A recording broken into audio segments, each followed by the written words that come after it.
There are 2 OSW members left now, Captain V1 and myself. We don't know where OC is. Chris Redfield.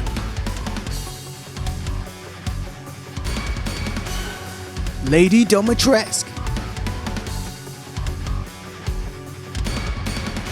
Creepy doll lady.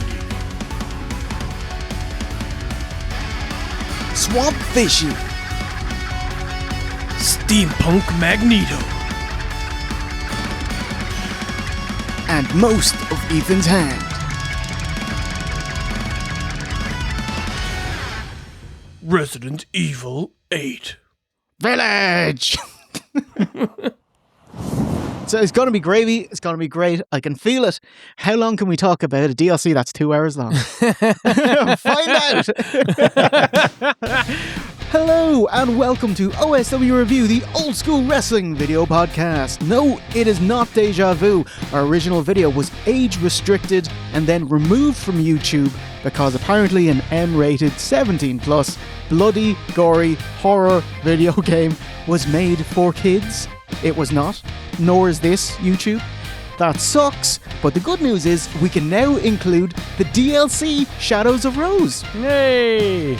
So most of this video is the original 2022 deep dive with an entirely new DLC section recorded this week, popped on at the end. And the icing on the cake, we have brought in a ringer. We'll be joined by the one and only MATT McMUSCLES. Mwah, mwah, I'm kissing my muscles, yeah. Awesome. This review contains no spoilers for Resident Evil 9 Requiem, but everything else Resi-wise is fair game. Hope that's chilled. Final thing, YouTube hate horror. Hate re-uploads, meaning this video's gonna die on its arse. So please, like the video, leave us a nice comment. Oh, sorry, there's werewolves in this game. Please like and subscribe. Yeah! Calvin Harris, take it away. Ooh, so what have we got in store? You can see by the video length, this is a whopper deep dive covering the making of, the storyline, gameplay, accessibility, DLC in its own separate news section at the end, tips, mods, fun Easter eggs, and some non-Resi recommendations if you loved Village. Check out the chapters and bounce around the vid as you please. So make yourself a chill sandwich, blaze up a green herb, sit back, relax, and experience Resi's wonderful world of werewolves.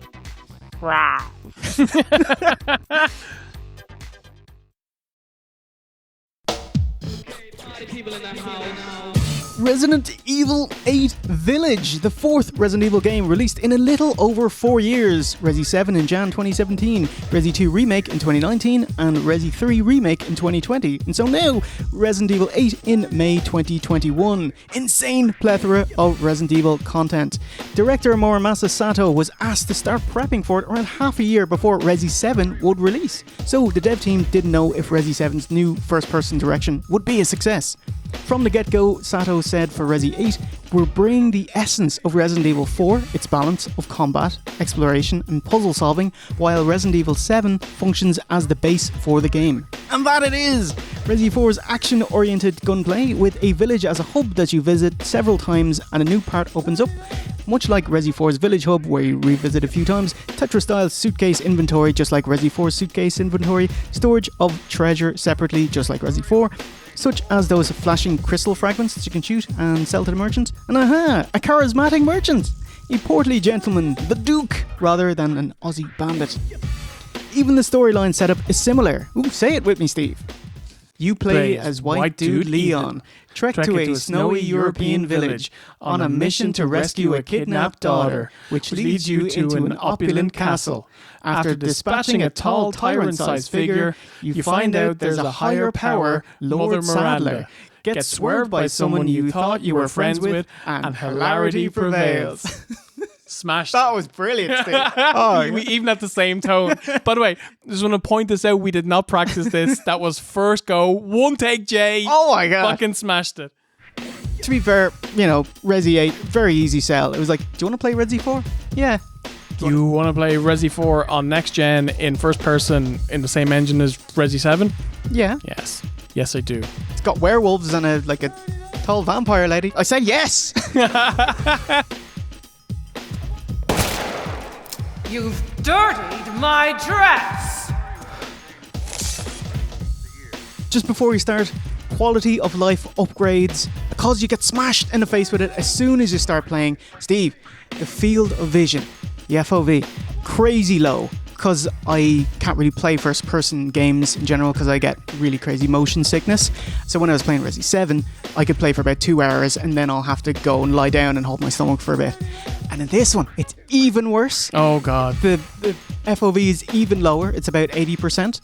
For the first couple of hours that I was playing it, is like I'm considering I might just stop playing on PS5 and I'll go download it on PC, get a patch, the And a lazy mod or something. FOV. Yeah, because Capcom didn't fix it, but modders have fixed it. And if you change the slider from 80% to about 110%, it's like, oh my god, it's so much better. Oh, look, you can look at it there. Oh my god. I'm very lucky I don't suffer from this issue. I didn't even notice it. Oh, I hate your guts, Steve. I thought it was perfectly fine. I thought it looked awesome. And maybe the fact that you can't see more adds more to the unknown, because you don't know what's around the corner or what's to your flanks or what's behind you. I'm sure that's what they were thinking. It's like, when you look down, you can't see your feet. Ethan's not that fat, The other problem with having a low FOV is that when you hit a box and there's something in it, to collect it, it's now on the ground and it's now out of your field of vision, so you have to look down to collect it. And it's like that kind of 2 seconds of annoyance happens, hundreds of times in the game. It's like, oh, come on, mate. So if you want it fixed, play it on PC. But Capcom have put their own DRM in it, which is different than Denuvo's anti-tamper DRM, to ward off pirates. The problem with it is that it's actually attached to the gameplay, which means that running this DRM cripples the frame rate when you are fighting baddies, like shooting them. When the maidens come up to you and start hitting you, it's like tanks. Oh my starts god. stuttering. Anyway, I had this whole thing lined up, but July 19th, they offered a new fix, a patch, 74 days later. Only took them, but they've fixed it. So it's fine for everyone on Steam now. So you're telling me that it's fine for the vast minority of people who haven't played it yet? Yes. Because people who wanted to play it, we bought it on the day it came out and we played it. So 2.5 months later, there you go, lads. Of course, no explanation, no apology, nothing like that. So anyway. Oh, while we're at it, here's a couple of other easily implementable quality of life patches that Capcom could add. Having a button to holster your weapon. Okay, really? Because they actually have it in Resi 7 if you quick tap to an empty slot and he'll get rid of it. They won't even let you not have the reticle on screen. You have to go into your inventory and then go back out, and then it disappears. Because the game is beautiful, and there's a lot of sections where, it's puzzle sections where you just want to have a look around. Can we check out Lady Domitrusk's castle? It's gorgeous, And it's like, no, I've just got a big knife in the way, or a big shotgun. Come on, mate. Oh, one last one. I've not got great orienteering skills, so I'd spend a decent amount of time looking at the map. It would really help me out if they could do the Horizon Zero Dawn thing where you glance the touchpad and it'll bring up the on-screen like a waypoint. Yeah. So you wouldn't have to go in and out. You could just have a quick glance and then go forward. It would help out so much. It's one of those milestone quality of life upgrades that I love in Horizon. That it's like every game that can do this should do this. Holy God. Anyway.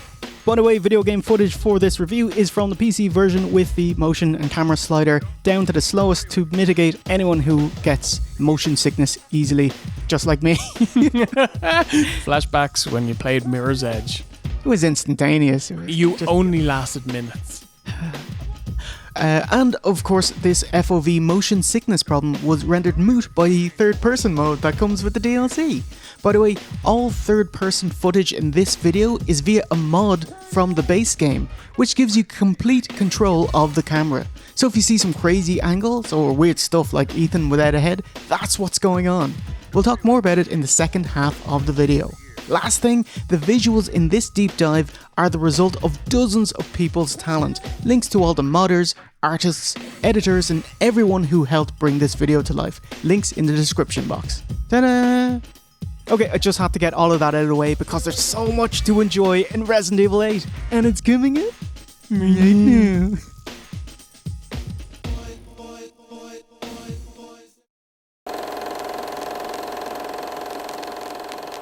Storyline setup. 1919, a remote village in Romania. A woman named Miranda loses her daughter to the Spanish flu. Stricken with grief, she runs into a nearby cave and by chance encounters a mysterious megamycete which wields incredible otherworldly power, amongst them being able to absorb memories of those it envelops. Focused singularly on a chance to be reunited with her daughter. Over decades, she studies and harnesses its power, becoming its de facto mother. Under the guise of her new religion, Mother Miranda performs horrific experiments on hundreds of villagers. As the ruler of this rural snowy village, she'd infect these poor souls with a mutamycete-based parasite known as Cadou, or present in Romanian. The parasite had unpredictable effects. Most died. Some women became mindless wandering protectors, the Moreika in the crypts. Others transformed into lichens. Rarely, some became sledgehammer-wielding giants, or enormous snarling beastly werewolves. But just 4 showed a greater affinity, who became the 4 lords of the village. Alcina Domitrescu, Donna Beneviento, Salvatore Moreau, and Carl Heisenberg. Where's Rose? Who's Mother Miranda? What does all this have to do with Ethan? Miranda believes his and Mia's daughter, the infant Rose, is the key to her life's work, the Cadou's perfect host. She kidnapped Rose, and through her witchcraft, will use her in a deadly ceremony to harness and wield her power. Ethan must stop her and rescue Rose before it's too late. They're coming again! Rose is here? What do you think of that setup there, Steve? I mean, you did an excellent job. I mean, it's just background faff to getting in and shooting shit, really, isn't it? I mean, obviously, you know, there's a bit more because it's part of this world and the setup, but it's Resident Evil. It's always a bit silly. It's always something that you kind of have to turn your brain off to, you know, you start thinking about like mutamycetes with memory and turn them into hairy werewolf things.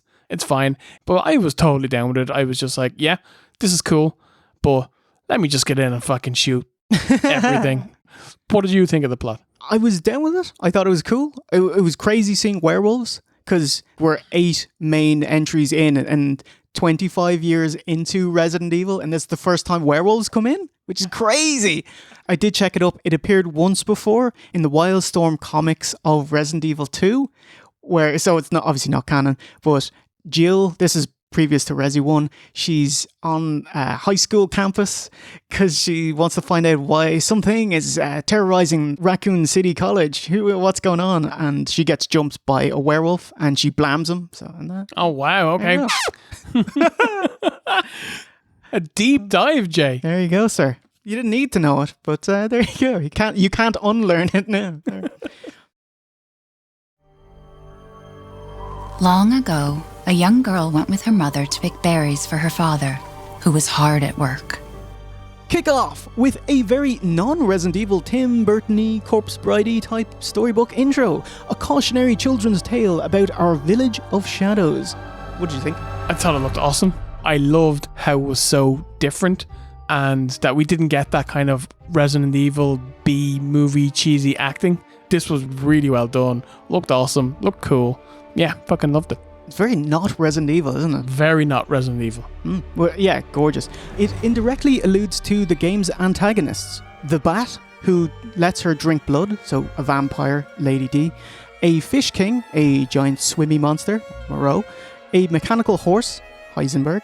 And that leaves Dark Weaver spider type thing, which is a bit of a stretch for Beneviento. For such a cool setup, I think they kind of dropped the ball there because I wasn't feeling it at all. But what could they have done? Just some kind of like a doll marionette thing? Yes. They could have some hand above it. Yeah. Yeah, okay. I'd have been down with that. But they all give rise to a witch, dark yet regal, Mother Miranda. What is with the creepy story? She's only 6 months old. Woman at the store said it was traditional. A local tale. You're Ethan Winters with wife Mia and baby Rose, big pudding head on her, by the way, in your house in a remote part of Europe. Wife's floaty, walking and talking, and she speaks about how everything's in the past, don't worry about it. And so you can tell shit's about to go sour. It's too fucking nice. Right away, it was like, oh my god, it's been 4 years since Resi 7 came out, and the immediate jump in quality in the character models is notable right away. Like Mia looks completely different. She looks so much better than her character model from Resi 7. I don't understand why you are so... Mia, get down! Mia!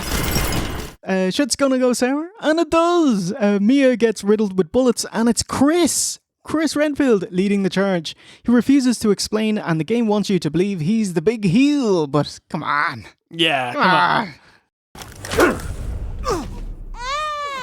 Chris is jacked, but nowhere near Resi 5 boulder punching level of jack. Like, he was kind of Sibian in Resi 5. Like, yeah, but then they totally changed his character model for Resi 7 and everyone hated it. And so they kind of reined it back in a bit here for this. I love this about Chris because he's different in every game he's in. He's like just generic white dude, brown hair, bit of stubble. That's Chris. He'll have to tell you he's Chris. Like, gruff voice. Bollocks. Shocking stuff seeing your wife getting mowed down at the beginning of a game, though. Yeah, it's mental. No! What? Why?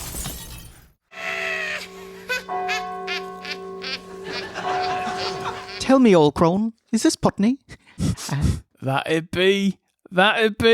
Yes, it is. Not that it be. Don't have to speak to me like that. I'm not a tourist. We're in a snowy village in rural Europe. Never explicitly states that it's Romania, but the lei or leu is their currency. Mia's cooking ciorba de legume, which is a Romanian dish. Certain words like cadeau is present, or Regina Russia, the wine, which is Red Queen wine. Yeah. And Castle Domitrescu. Actually, in Romanian, it would be Dimitrescu.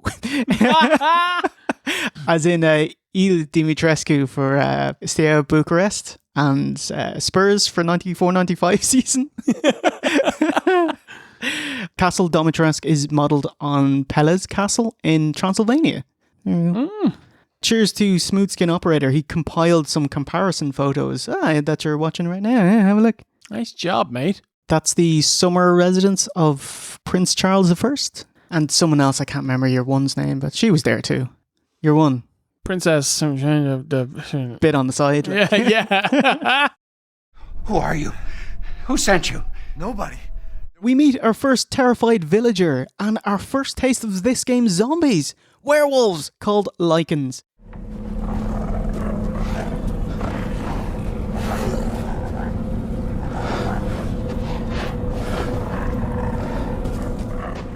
It builds and builds till we get the bingo RE4 spot where we just have to survive until a cutscene plays and wards them off. Yes, which is like right out of Resi 4, and I'm totally fine with that. Resi 4 is literally regarded as one of the great games of all time.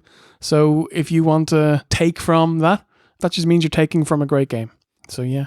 This would be the hardest part of the game, right? Without question, yeah. Because you don't have any weapons and you're not used to the controls and all that, and you don't have your bearings. And the enemies juke and jive, they just move all over the place. They make it really hard to actually line up shots. Whereas in Resi 7, when you've got the like mud monsters, they're very slow moving. It's quite easy to hit their head every time. I'm kind of saddened we never get horseback Lycans, like at the start. You know, they run in on horses. It's like, and they never come back again. By the way, you can kill Urias, the giant, but he'll just jump down from the same cutscene again. It's hilarious. Yeah. It gets called away. But if you do kill him, you get a Chivo called Timber. Probably only possible to kill him on your like second or third playthrough when you've got the like Magnum. Yeah. And it's fully leveled up and infinite weapons and you can just blast him out of it 6 or 7 times. Just blam him in the face. Blam him in the face. And call him a taxi afterwards.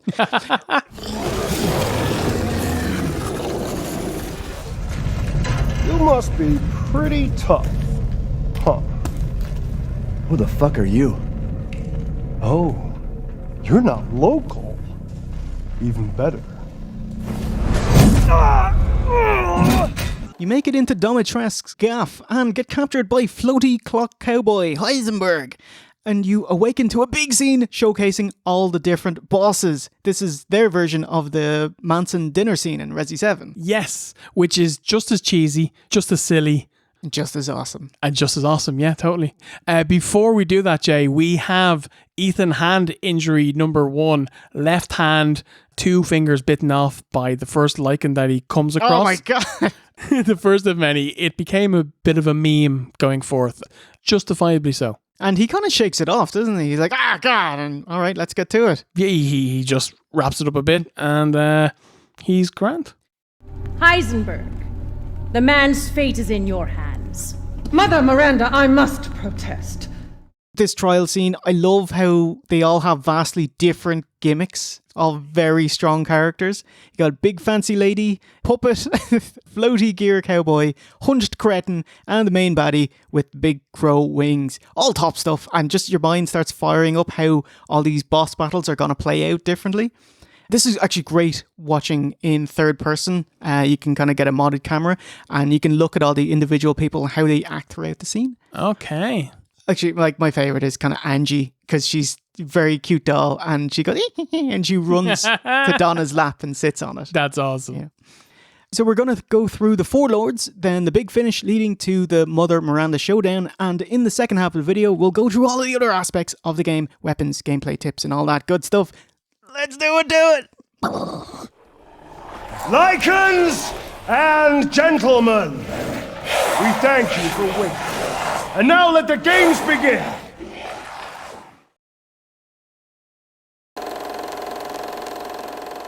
Lord number 1, Lady Dimitrescu. Exploring an opulent archaic mansion, or castle in this case, we get to finally meet Lady Dimitrescu. I think she is awesome, but it was kind of sad I didn't get to experience and kind of grow to love Lady D on my own terms. Lady Double D.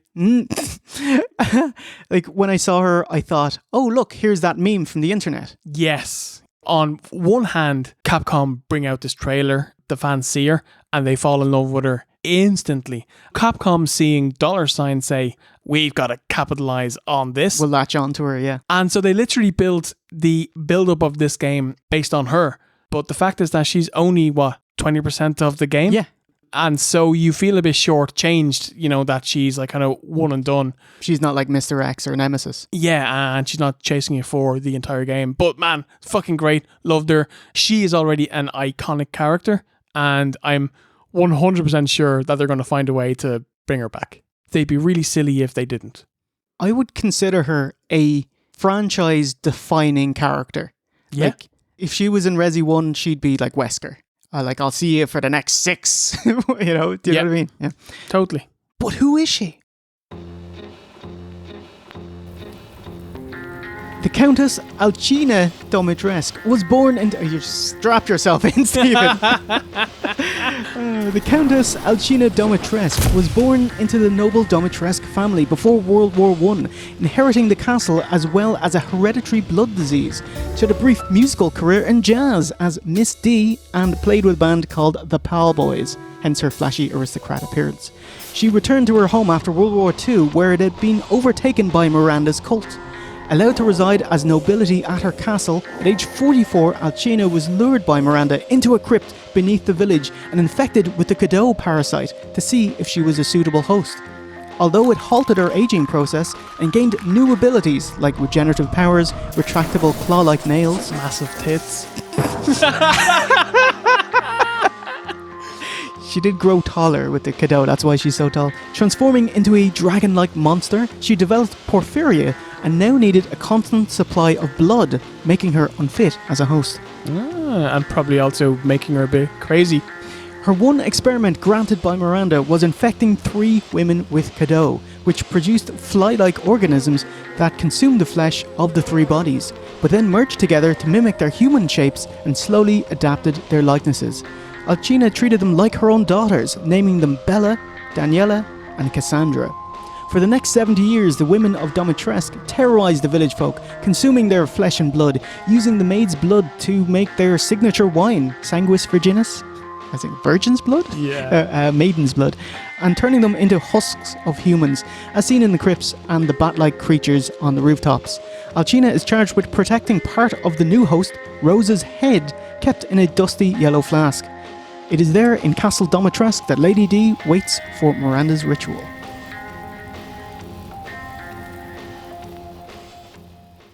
Got a few stats for you, Steve.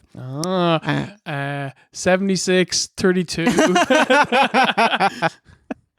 Lady D, she is 9'6". Yes. So Jay, including heels and hat.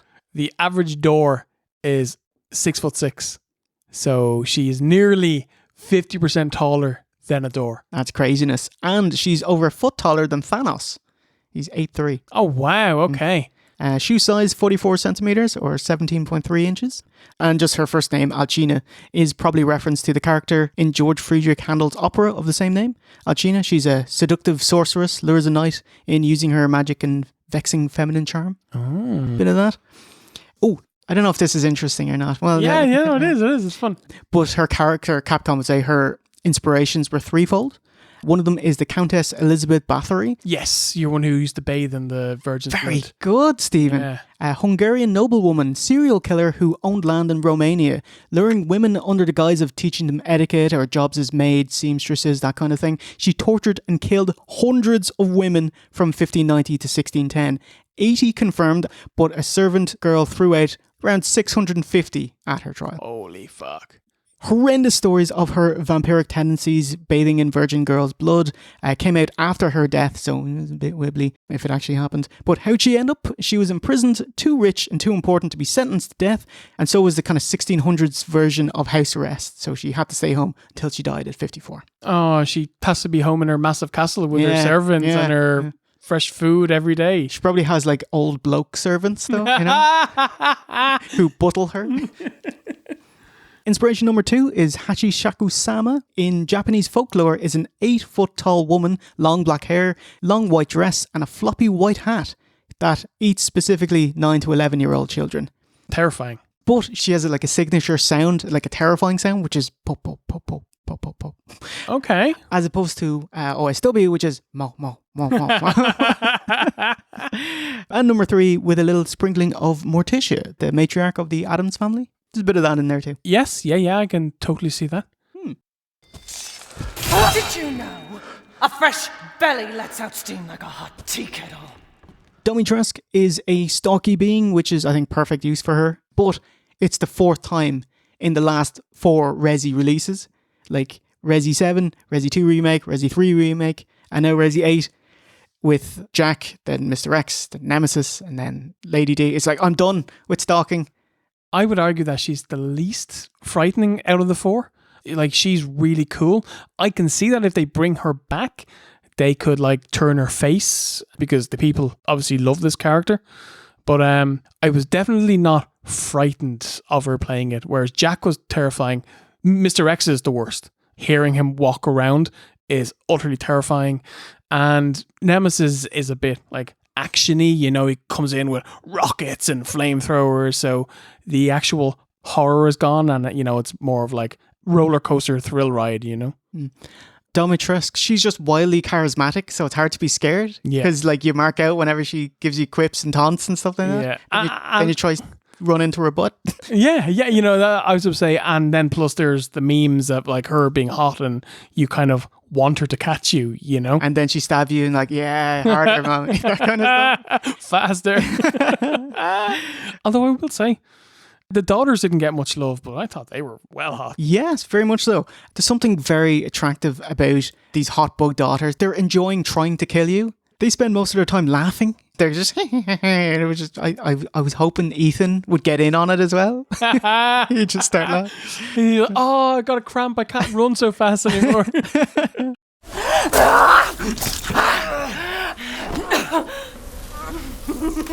Yes. My favourite voice actor, I suspect everyone's, is Lady Domitresk, mocapped and voiced by Maggie Robertson. She plays it like an old-timey, strong American matriarch. And my favourite line is when she's given out to, is it Cassandra? Probably it's always Cassandra she's given out to. She just says, "You're my daughter, now act like it." You're my daughter, now act like it. Of course, mother. Which is kind of stern parenting, but doesn't belittle them. It's kind of trying to stamp pride into them, in her and in their family line. Also, when she learns of her daughter's deaths, you can hear the kind of love and sorrow in her voice. It's beautiful. The anguish in it. Yeah. What have you done to my daughter?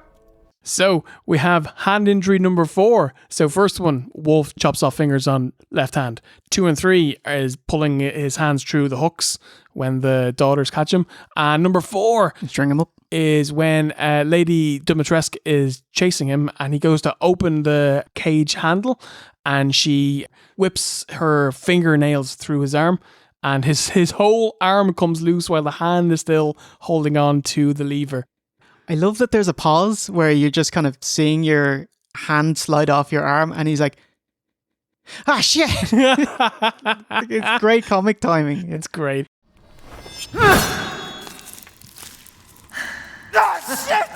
He needs a second to process it. It's actually like the laser room scene in Resi 1 movie. There's the guys and they get caught in the room and the laser wires are coming at them. Mm-hmm. And one lady, I think it's going low and she's like, oh, I'm going to jump it.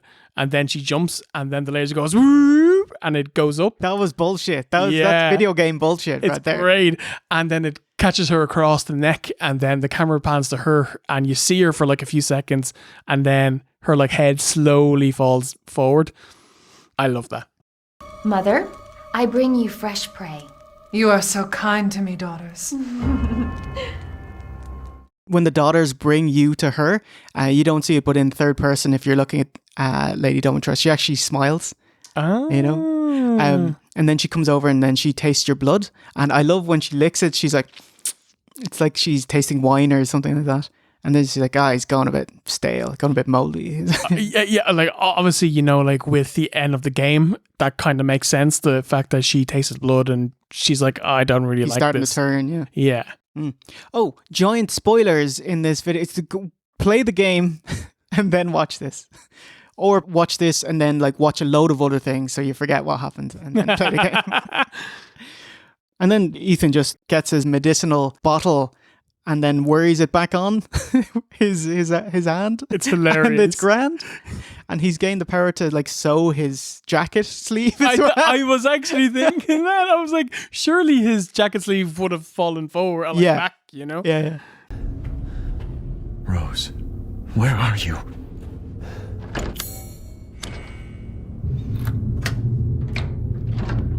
Oh shit. There you go. You acquire Lady Dimitrescu key and a total video game moment. It says like, I have you and I want to kill you, but I'm going to just push you through the floor and now I'll get you, you know? Jay. Rest while you can. So starts a big stalky bit with Lady D. So if you're wondering how does this actually work, in scripted sequences, when you see her and she's walking around like up the stairs, that kind of thing, she just spawns in and despawns as needed. Or she might stay loaded into a scene, but like be behind a wall, that kind of thing. Searching for you, she has a patrol route. Here, I'll actually put it on screen there. You can get a good look. There's a few safe rooms there as well. You can enjoy that. Unless interrupted by spotting or hearing the player, she'll just walk around this kind of 2.5 minute path. She'll do a circuit. Okay. You know? She'll actually keep walking around the castle, but how much of the castle is loaded depends on her proximity to you. So if you're too far away, they won't load the door, which means that she'll actually just walk up to a doorway and just keep walking headstrong into it until you get close enough and the door loads and then she can pass through the door. Ah. By the way, I love when she's going through doors and she has to bend down. It's such a great little touch. It's awesome, yeah. And so overall, it makes her AI smarter than Nemesis, who kind of teleports in when needed, because you have these very scripted sequences, but not as smart as Mr. X, who just searches everywhere. So you finally came to see me. Everyone falls for me in time. So one by one, you have to run around and not get caught or killed by Lady D, and you take on her daughters one by one. Yeah, I thought that these battles were a little bit easy, but very cool at the same time. When I came across the first daughter, obviously the game does give you the hint that your character shoots the window and she starts acting weird, but I think I was so pumped that I didn't even notice it. I just started blam, blam, blam, I just waste all my fucking ammo. And then it wasn't until by total accident that I actually shot the second window, and then she began to go mental, and then I copped it. But yeah, I thought that they were very cool boss fights that got better as you went on. Like I said, my only issue is that they were a bit too easy. I do love the daughters as well. I do love that they love being evil and mean and stalky and killy. I want to take you out and you're my prey and want to pounce about you. And then they're like, what are you trying to kill me? I'm supposed to kill you. Oh, brilliant. How dare you, you son of a bitch. Oh, ow, so mean.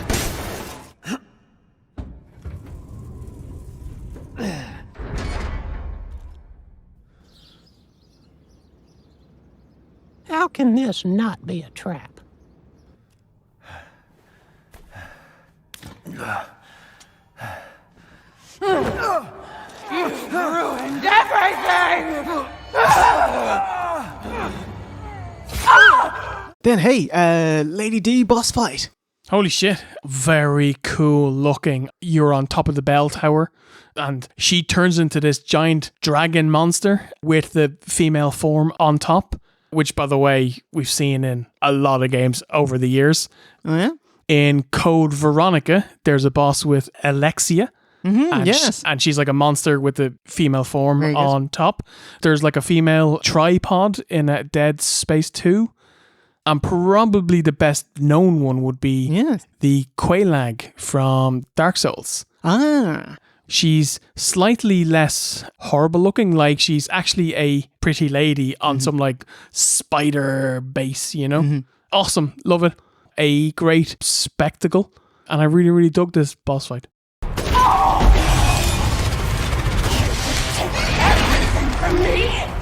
Are you going to get like a Bloodborne-y vibe off it?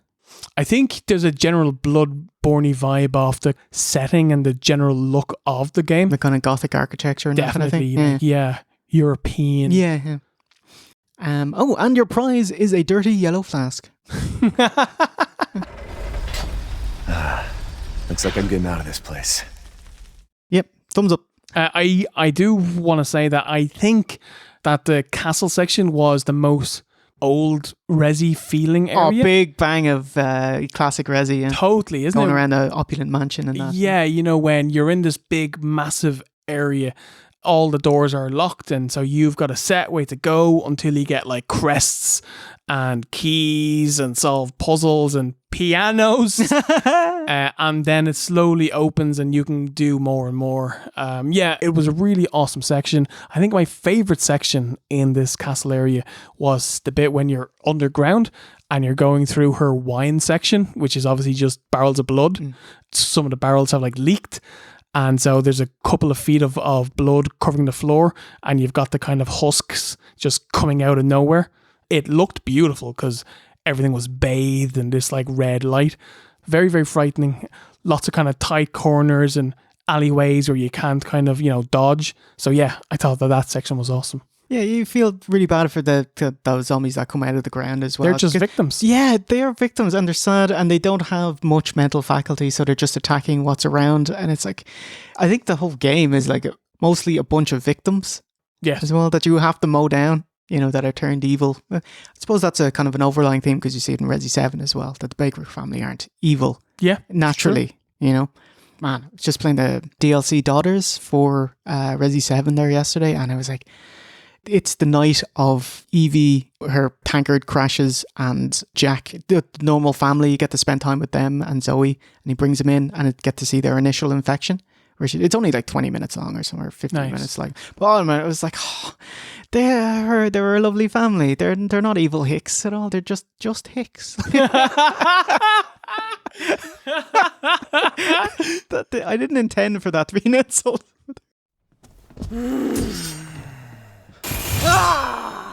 A rat can't run from the dragon's claws. I've been waiting for you, Mr. Winters. The Duke!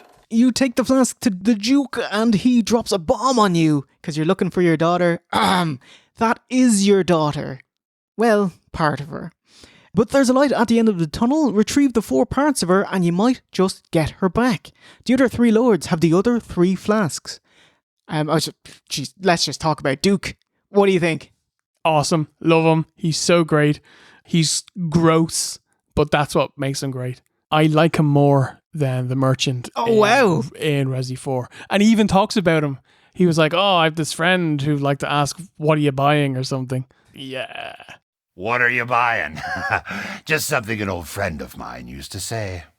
It's brilliant. I just wanted to hear him say, I'll buy it for a high price. By the way, Duke, he is like, okay, yes, he's a large, rotund, cherub-like man, but he is fucking massive. Like, you never get the scale of it in first person because you're looking up at him, so you know he's a big dude, but it's not until like if you get a third person mod and have a look at him in Heisenberg's factory, because he's kind of close enough to level with you, he is a giant. Oh. He's whatever, 25 foot or something. Oh, wow. Like, he's a mountain of a man. He's quite Inhuman. like Jabba the Hutt. Yeah. Isn't he a bit like Jabba? He should have a little monster going. Yeah. He's great. Besides what are you buying, my favourite quote of his is horning on Domitresque when you sell her crystal bones to him. He's like, look at that waistline. Oh, Lady Dimitrescu. Beautiful even in death. That waistline, yes. It's never fully explained who he is, if he is just a grand merchant or if he's in cahoots with Miranda, as he has safe passage at the Lord's places. Like, he sets up a room in Domitresque Castle and he's allowed on business to see Lady D. And the brand of cigar he smokes has Heisenberg's crest. Oh. His enormous carriage could suggest he's actually a fifth lord, bloated by a cadeau like Moreau. Having the infection would explain how he's able to physically get around as well. Just some kayfabe, he seems to be Ethan's only friend. I know you're just his customer, but he does come save you after the Heisenberg fight. His kind of final words before you take on Miranda, they seem quite earnest. Mm. He's like, I truly enjoyed our time together. And so, it's very strange, isn't it? Please, be well. Thanks. Lord number 2, Donna Beneviento. A doll maker dressed in a black garb and veil, seen here with her doll Angie, through which she often communicates. Donna's power works via pollen mind games, causing hallucinations, made Ethan more susceptible to her psychological torture. Kind of like the Scarecrow sections in the Arkham games, where he drugs bats and then he drives them a bit mental. Yes, on one of my favourite sections in all video games. Holy Amazing. God. The first time one of those came up blew my fucking mind. So we finish with Lady D, and that was a big, big win. What have you got to follow up with it? Let's do it! Rose feels different. Ethan, you have to fix her. You get psychologically primed before you even enter the house. It's really clever. Her section starts as soon as you go through the gates. Like, you see a baby crib before entering. You can actually see it at the start of the game if you're very keen, but they kind of place it in front of you this time around. There's a baby carriage, mannequin dolls, a lot of hanged baby dolls around the tombstone.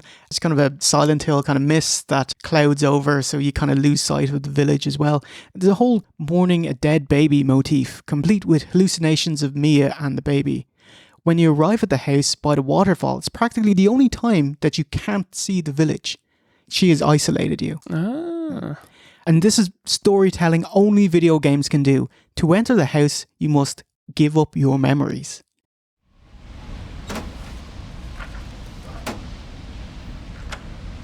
What's going on? Memories, but mostly your weapons. Which is actually quite reminiscent to when you're going into the Lucas area in Resi 7. There's a bit when you're going into the happy birthday room and you've got to give up all your weapons and gear to go in there. It's my favourite part of Resi 7, and surprise, I think it held up in Resi 8 as well. Where is it on your favourite parts? It is my favourite part. Fantastic. I adored this section. Absolutely loved it. So it's not really a traditional fighting area or boss battle. It's puzzle room. Yeah. And it's an under pressure puzzle room. Yeah. Because it's not really a game as such. It's an experience that's thrust upon you. I don't know. It's hard to describe. So I was just going to talk us through the entire segment and kind of poke at things that I found interesting or that were really clever. Mm-hmm. So you open the door, the front is yarn with a string, and it's like, oh yeah, doll maker, that makes sense. And it's like, actually, that's umbilical cord reference. So you're looking at kind of shadows. Like if you look at the banister, the outline of the shadow looks like a child. And I was like, this happens a few times and this can't be an accident. Would you say it's foreshadowing? Oh, just when you go into the room first, like I love how it goes from kind of rich mahogany main room, like there's the strong, lovely lacquered buttresses. Then you go into the next room and it's like a white wall, only there's no buttresses and it's peeling paint. And then you go down deeper and it's like nasty yellow wallpaper, lumpy green lino floors. Yeah. Getting kind of deeper and cut off from the world, expanded by this kind of faint sound of the waterfall that just kind of crushes to nothing. Creepy portraits on the wall are half pleasant, half not pleasant. So the nice ones have wooden frames, they're kind of brighter, and then the creepy ones usually kind of burnt colour frames. Oh, that was a nice touch.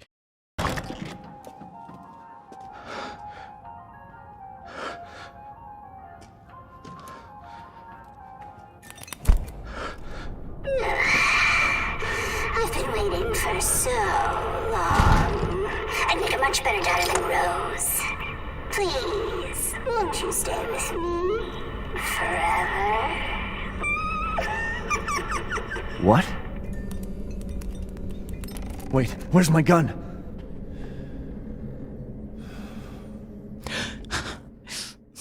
So, open the door. Hey, look, there's a flask. You take it, and it goes dark. Angie starts taunting you, and then the lights turn back on. Okay, you've lost all of your weapons, but there's a new thing in the room. A wooden mannequin that looks like Mia, and you're going to have to perform an autopsy on it.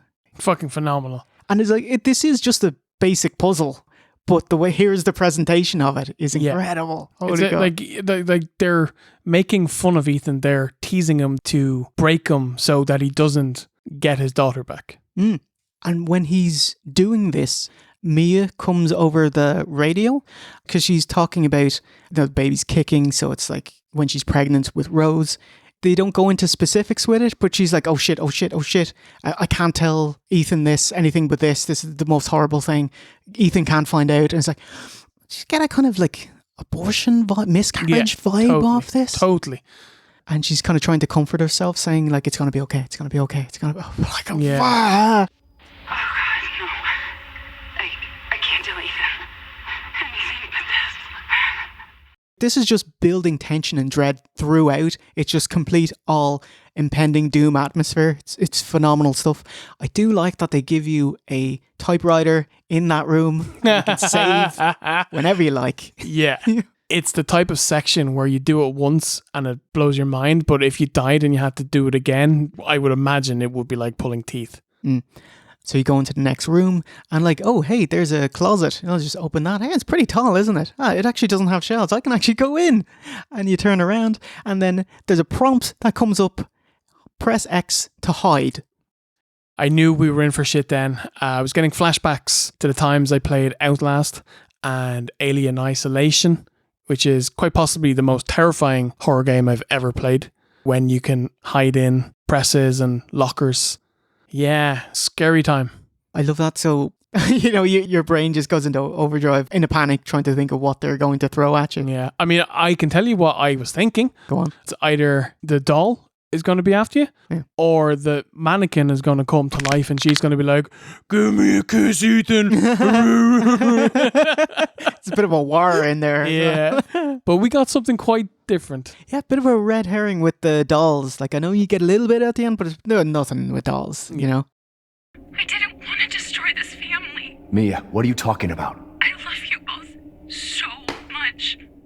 Walking around an empty house with an ominous kind of evil element lurking. I mean this in the nicest way. Big bang of PT. Oh, yeah. Absolutely. With the baby in the sink. Yeah. And they do the door opens by itself gimmick as well. Yeah, brilliant. Going around the place, the portrait of a pregnant lady, it's displayed sideways, okay? One of the strings breaks off, so now it looks like she's being hanged. Oh, shit. We get a spooky 8mm video with footage of the well with a person down the bottom. That's a big banger, the ring off that. You know? Timmy O'Toole. Yes. You send our love down there. All the way down.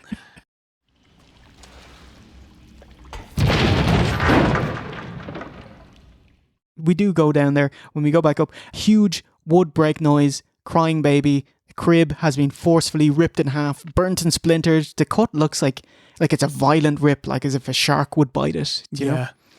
So it's building atmosphere and dread. Lights go out, and then it hits you with the main event. You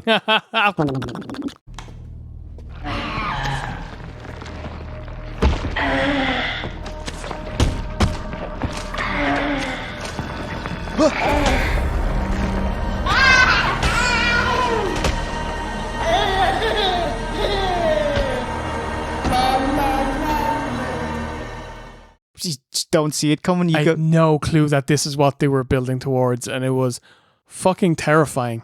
From out of the darkness is a giant, grotesque baby. Yeah. You know, like monster. Even baby is too generous. Like, it's an aborted fetus chasing you around. Like something that in the real world would have no chance of life. But in this setting, it's absolutely terrifying, disgusting, but in a good way, not in a I'm gonna have a moan on fucking Twitter way. Yeah, I loved the section. I thought it was so tense, hiding underneath beds, hiding in lockers as this monstrous entity slugs by, and it's leaving the little trail of blood everywhere. Fucking brilliant. I thought it was really clever. If you hide under the bed, the doorway is behind you and you can't actually turn around under the bed. It's going to come from behind you and go around the bed, and so it's a lot more tense that way because you can't see what's going on, and you've made your choice to be under the bed. Yeah. You know? Brilliant. Just on this baby, I was thinking like it's the twisted embodiment of Ethan's failure as a father, like his worry about that and made real in the house. And like if you look at the 3D model, the legs are adult sized, but they're twisted backwards. Okay. It's scary if you have a third person mod, but here's what it looks like if the baby gets you and eats you. Because you actually just put your all the way in. Oh, yeah. Jesus. Oh my God. So it ends up you fucking peg it and you're able to get the fuse and you're able to go to the next floor down. Oh my God. No, that bit at the lift when you know that you've done it and you press the button and the baby's coming and you're waiting for the lift. And there's the absolute panic of what if it gets to me before the lift gets to me. Those like 15 seconds where I was completely on edge. I was actually shouting at the telly like, come on, come on, come on, come on, come on, come on. So this section absolutely got me. It's amazing. Bravo. By the way, when you press the button for the lift, he'll teleport to the right place so he can lunge at you. So it's perfect for everyone who can experience it. Yeah. So it's literally planned. Yeah. Oh, brilliant, because they do it in such a way that you don't even notice. Mm. And you're looking forward to being in the lift and get a breather. And it's like, no, it's right here. That's it. You're back into it, mate. You know? Don't leave. I can't let you. On the next floor, you get to meet Donna. And kind of struck me what she said. Don't leave. I can't let you. As opposed to like a supervillain that's gonna, I'll murder you and I've got bloodlust and I'm gonna kill you and I'm maim you or whatever. She was like, reluctantly, I have to stand in your way. You can't go. I can't let you leave. Yeah. And considering how easily we murdered Donna, felt quite bad for her, you know? What struck me going into Donna's place is like, it's a bit more modern. This is quite nice. I know you haven't moved in. There's a lot of boxes around, but like, this is a pretty nice gaff you got here. And then as you go down, it's like, okay, this isn't a nice. This is terrifying.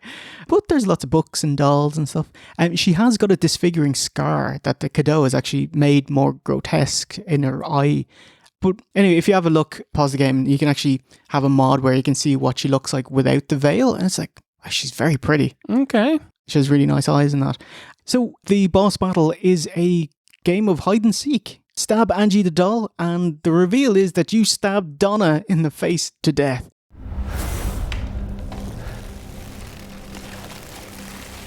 It's over. So I was just thinking, so what really happened is you, and if you play the game in third person, there's no head on Ethan, so it's like a headless dude. That's hilarious. Running around the house chasing this poor woman with a scissor and slicing her until she's dead. Oh, wow. Sure, you're not the bad guy. Kind of the dolls in general, a bit of a red herring. The real horror was like Ethan's fear of losing Rose. Yeah. So yeah, what do you think? Oh, fucking amazing. It was my favourite part of the game. Yeah. Thought they knocked it out of the park. I thought it was even better than the happy birthday tape puzzle in Resi 7. And that was my favourite part of Resi 7. Oh. Can you tell me about Happy Birthday? So you play as one of the older victims of the Baker family who Lucas has captured and brought into his area, Lucas's playhouse. So it's like a self-contained puzzle area? Yes. The whole point of the section is to solve a series of puzzles with the hope of finally breaking out of the room and getting free. But obviously, Lucas is a homicidal maniac. And much like your one from Saw 2, who rigged the games so that you can't actually win. Which is BS. There was no way to get out here. It's literally just Lucas being a sicko, hunting and making people go through the most unimaginable horrors for his own jollies. So yeah, you basically have to get a candle, find a valve, and you've got to turn on the gas so that you can light your candle, so that you can find like a doll finger. You can put on the clown and he writes like a code on your arm, and then you go in, you burst the balloons to find something else, and then it all ends with you placing your candle on a cake, but then Lucas has a barrel of oil that he opens the valve to, and there's a bomb inside of the cake or something, and it blows up and you burn to death. Fan-fucking-tastic. Absolutely brilliant. Brilliant.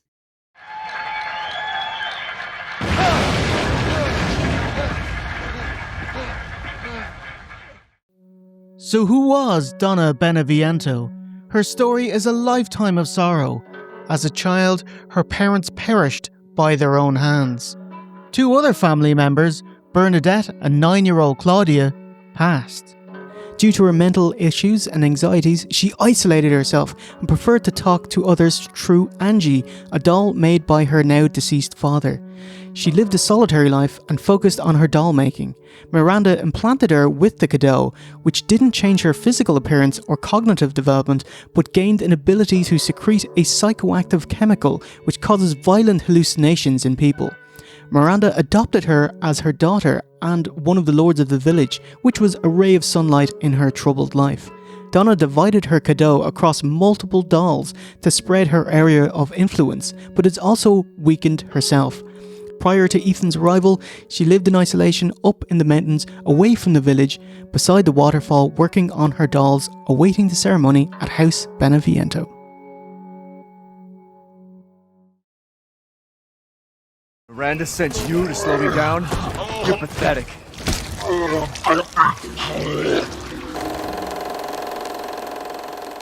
Lord number 3, Salvatore Moreau. A lot less known about him. Probably a sailor fisherman in the past. He's got a jellyfish, a mother tattoo. Infected with a Cadeau turned him into a grotesque fish-like monster with gills, a swim bladder, webbed hands and feet, hunched back, deformed face and eyes in his hump. The works. This actually referenced a kind of kappa from Japanese folklore, this horrific beast. Moreau is a subject of ridicule from even the other lords, and due to his appearance, displays a total lack of self-worth. He's actually reluctant to help with Miranda's plan because he fears Rose will be the new favourite and he's out. So I love this. It's completely different from the last two, and I love the kind of power dynamic. It's different right off the bat. Like, you immediately get the prize, the part of Rose, because he's busy watching television, and then he grovels for you not to go because the other lords will laugh at him. Yeah. You're stupid. You talk too much. You talk too much. Never shut up. And then he turns into a giant swimming beast. It almost seems like he doesn't even want to turn into the beast, and he's trying to battle it back. He can feel it coming on, and that's what makes him vomit. And it seems like he's not a bad dude, and he's in pain, and he just has no choice but to do this. The boss fight is escaping outside, kind of making makeshift walkways, like a puzzle type thing. probably my least favorite part of the game. Up until this point, I hadn't died. And I really thought I was going to be able to do a no-death run. But unfortunately, it's the only section of the game where there's insta-death. And I think I mistimed one of the bridges and I fell. And I was like, oh, I forgot. I was like, really? So yeah, I just felt that was a bit cheap. Although I did like how it looked. There's a fishing village towards the end of Bloodborne. And it really made me think of that. Really awesome kind of Eldritch Terror, otherworldly monster beings, fish monster men. And what happens there? Oh, you get fucking destroyed. But then there's a second half to it. There's a gun section in the sunken village. Yeah, what do you think? It was really, really good boss fight. I like the fact that there's like barrels, which teaches you, okay, so you've got to have like things to blow kind of bombs and mines and the barrels, which will then kind of hurt him, and then he'll open his mouth, in which you get to see the actual boss man himself. So then you get to pump the Ray trailer. Yeah. So then you get to take him out then by pumping all your ammo into him. Really cool. There was a section where he like jumps up on the roof, pukes up into the air, and you get to like acid rain. Oh yeah, coming down. It was really awesome. That was my favorite bit of it. Yeah, he's chasing you around the maze, but he's put up his like kind of like walls, mucus walls, and you've got to shoot them down. And of course, you're panicking because the big lord is chasing you. I thought it was a really, really cool boss fight. Yeah, it was fine. The first part of it is blah. It's just tough because the first part with Lady D, huge success. Donna, huge success. This, Yeah, it was definitely a bit of a come down. Yeah. Anything else on him? No, nothing. Definitely the weakest part of the game for me. Out of the burst!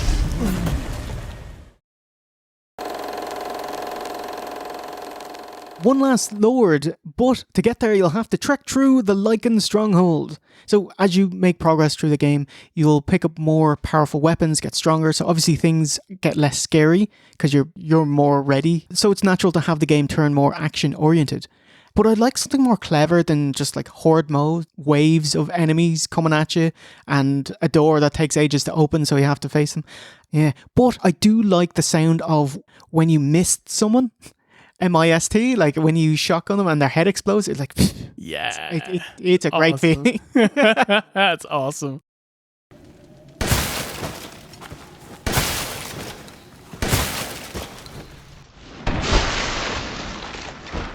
Lord number 4, the last Lord, Karl Heisenberg. A genius engineer and patriarch of the Heisenberg family, implanted with the Godot gave him the ability to pass and control electricity throughout his body, allowing control of magnetic fields and therefore move metal. Magneto. El Magento himself. Yeah. Is he half Irish, is he? What did Magneto say? Magneto. Sure, I'm Magneto. He's sort of, hung up the helmet and the cloak, and he's left his sort of mutant days behind. Lady, supersized bitch. Ugly ass psycho doll. An moronic freak. Don't you get it? It's a test to see if you're strong enough to be a part of Miranda's family. I don't want to be a part of Miranda's family. Neither did I, but here we are. And I'm next in line, right? Kill me, move up the chain. Well, fuck that! I loved how the meeting is approached differently.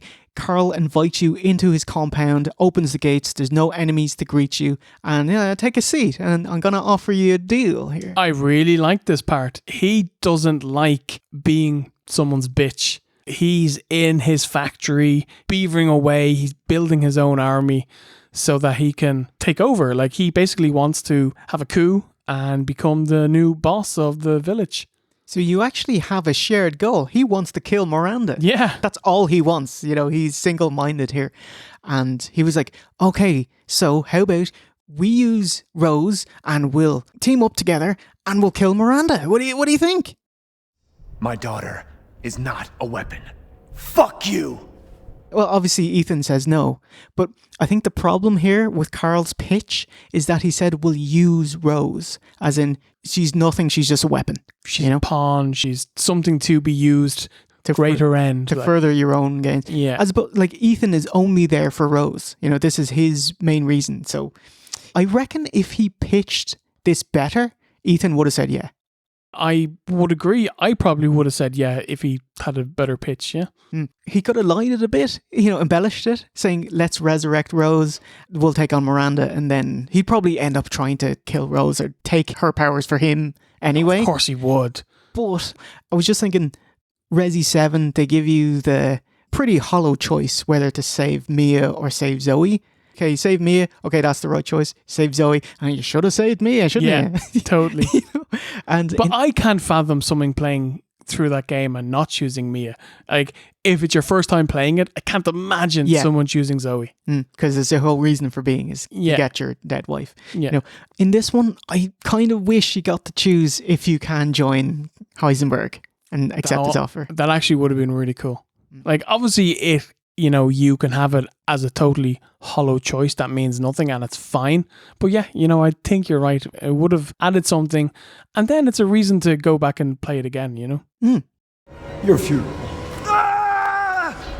Like, I did appreciate this whole Heisenberg's factory, that it's something different, a guy making an army of Cadot-infected super beings, but really, like, the whole rundown factory, I think, quite forgettable. Like, it's all rusted brown, disrepair, crack shack. It was so, I got lost for the first time in the game, because you're just going through the same kind of looking area, I've actually heard a couple of people say that. I actually didn't have any issues at all. I actually kind of liked it, because by the time we had gotten here, we're probably like 7 or 8 hours into the game on your first go. I'm going to say that myself and Steve read everything that the game throws at you. Like, we'll stop and read the lore and that. So. Read lore. I search every corner looking for things, like my first playthrough in this game was about 12 hours long. Yeah. And like, if you were speedrunning it, it's about 3 hours. Yeah. And an average first playthrough, I think people are saying, was about 8 hours. Yeah. Which is actually longer than 7. So, what do you think of the new armies we have, like those Moreau, but they have the VR, what do you call it, Oculus? The virtual boys. Yes. And then you have the Soldat army. I was like, here's a regenerator with a 1 weak spot, and then there's one with 2 drills. There's, one of them's got more armor, and then one of them's got a jetpack. What do you think? I am all for enemy types changing in the different areas. It's probably the thing that I find the weakest in Resi 7 is that you don't get that change. You're dealing with the mold monsters for the entire game.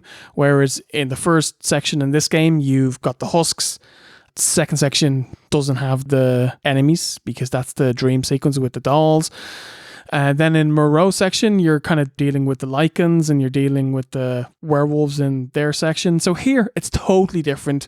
You've got like an undead robot zombie army. I was totally fine with it.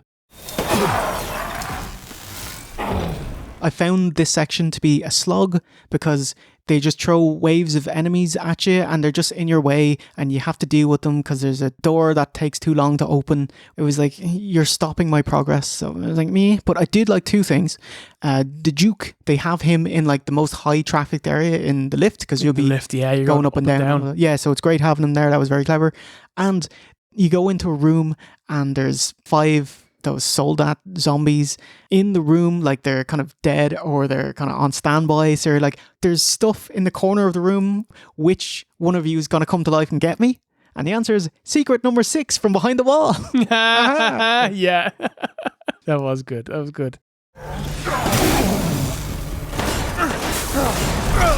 Damn it! There's some movie that this movie very... Oh, Frankenstein's Army. Frank, thank you. You can tell that this, I want to say they stole from it, but they borrowed heavily from it. It's the same monster. Well, I guess Sturm, I love this because Carl says, he's a stupid idiot that cut off his own arms due to his propellers, But yeah, it's the same monster.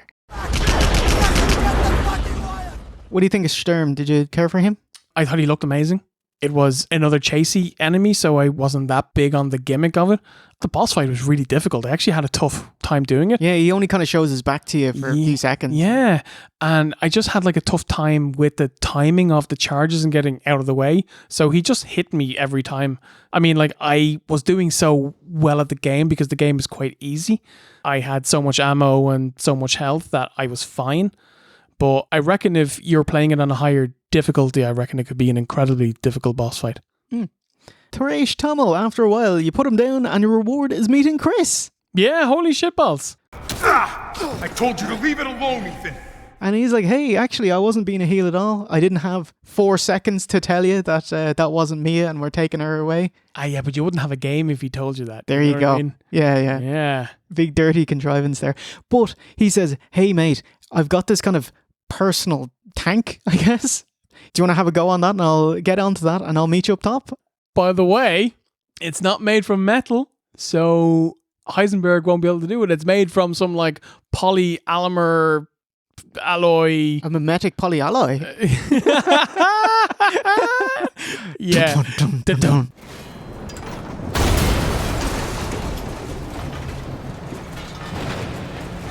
You're like a goddamn cockroach. So that's basically how they get around the kayfabe being able to drive this massive war tank with 2 chainsaws for blocking stuff. This tank blocks. I love it. It's amazing. By the way, I just want to make note of there's enemies on jetpacks in this section, and I love them because it made me think of the jetpack space pirates in Metroid Prime. Pleasant memories. Oh. So I was telling you that like I thought this section was a bit of a slog, and so I wasn't and then you go take on Heisenberg, and I wasn't expecting the most fun part of the game. Holy shit. I love this so much. It's so good. Because basically you just go, yeehaw. Unlimited ammo, and you can have a cannon that can reload. Oh, brilliant. Yeah, loved it. So absolutely much fun. Loved it.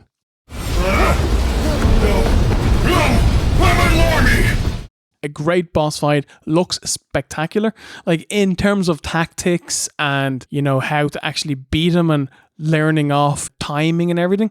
There's none of that. You just hold your finger on the shoot, then you watch for the meter to shoot your rockets, and then you block about 3 times, and then the rest is like just a really fun movie.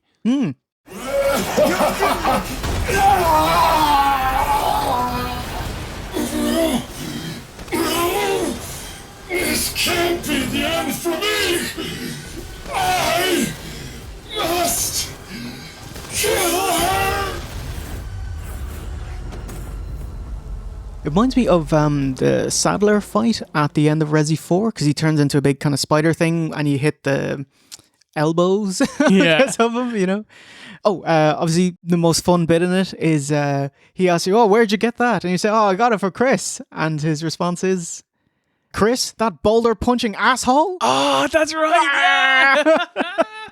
The lore is real. How does he know that? Kayfabe. It must have just gotten around. I don't know. That boulder punching asshole.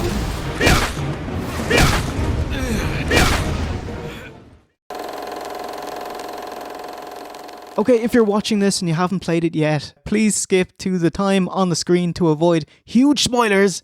We'll wait 5 seconds for you to do such. 5, 4, 3, 2, 1. All right, let's do it. And then Ethan confronts Miranda. Come on and face me!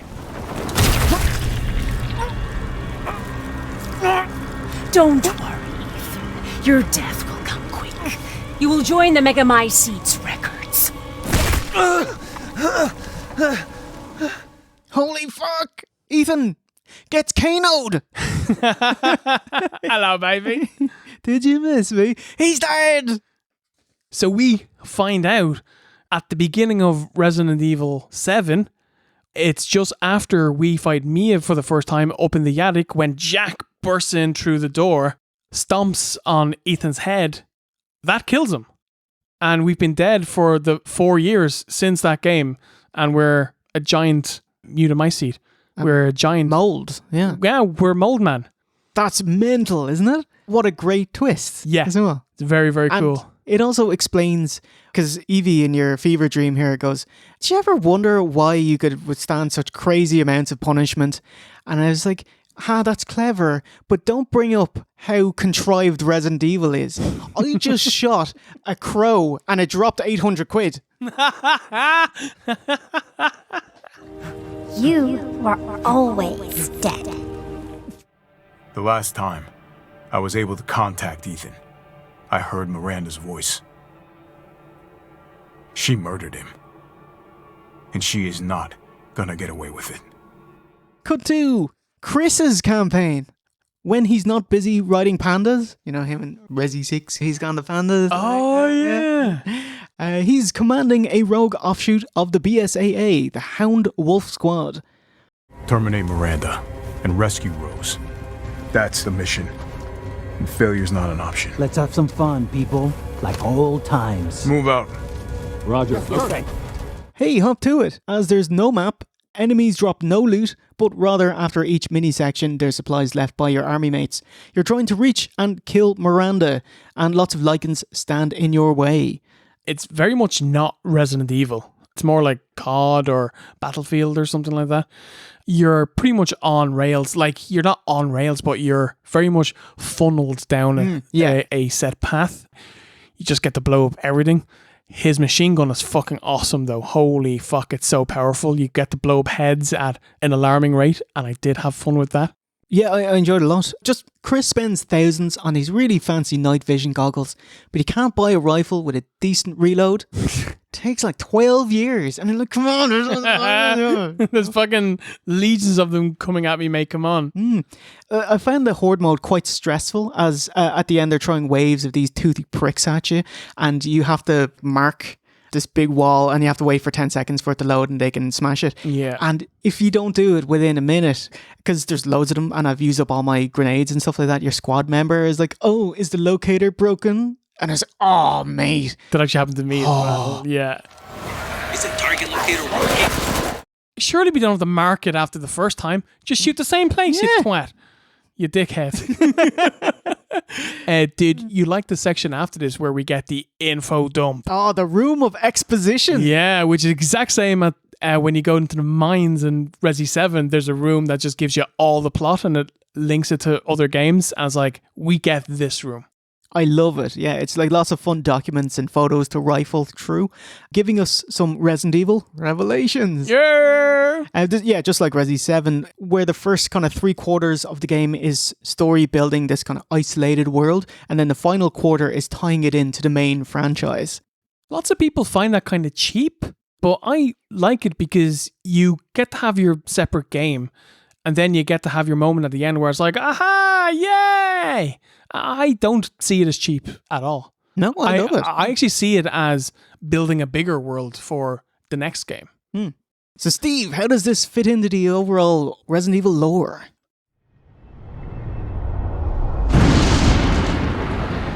A new superior breed of humans, given birth by the progenitor virus. Back in the 60s, young medical student Oswald Spencer spent time in the village, learned under Miranda, and got his inspiration to look into viral and genetic mutation. Their seemingly similar goals diverge greatly here. Whilst Miranda wanted to save one person, her late daughter, Spencer wanted to change mankind and believed viruses were the key to exponential infection. He'd go on to discover the Stairway to the Sun, flower in Africa, creating the progenitor virus from it.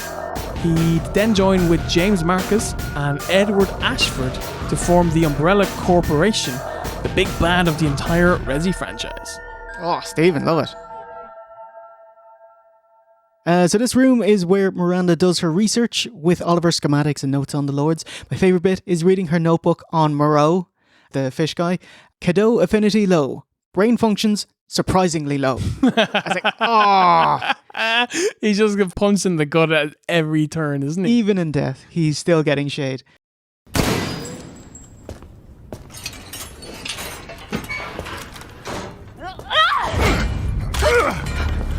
Show me your hands! Umbrise, this is Alpha. Where is Miranda right now? Still at the ceremony site. Whatever she's doing, she's staying put. God damn. It really is you. I'm glad you're safe, Mia. Why are you here?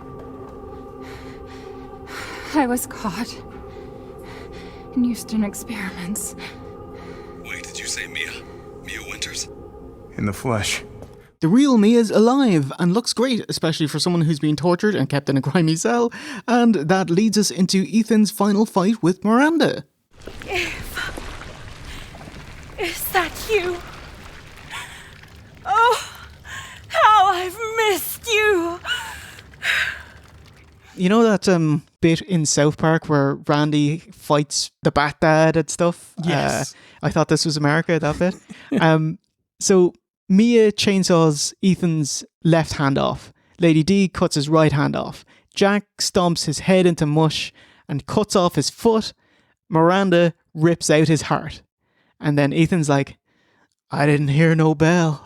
I will take what is due. My desires will be fulfilled. It's a ammo damage check, really, isn't it? How much inventory do you have? Yeah, How pretty many much. bullets? You just pump everything that you have into her. You just take every single bit of ammo that you have, smash it all into her, keep on going until the game says that you've killed her, basically.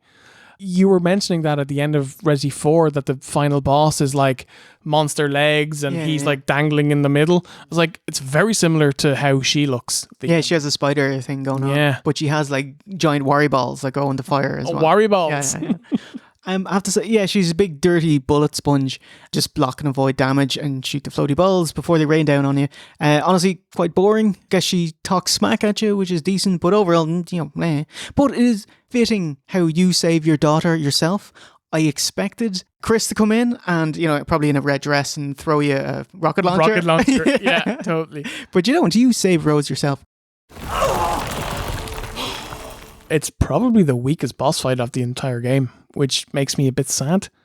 I think it would have been awesome if she could channel the other lords and use some of their powers, or maybe morph into them, or some kind of mold version of them, because there's mold everywhere. That would have been cool, but yeah, like I said, it's quite boring. Ethan, he saves Rose. She comes out of the gloop looking like a baby again. But since he's made of mold, he's gonna die too. So he gives Chris Rose to keep safe and blows up the Mega Mycete.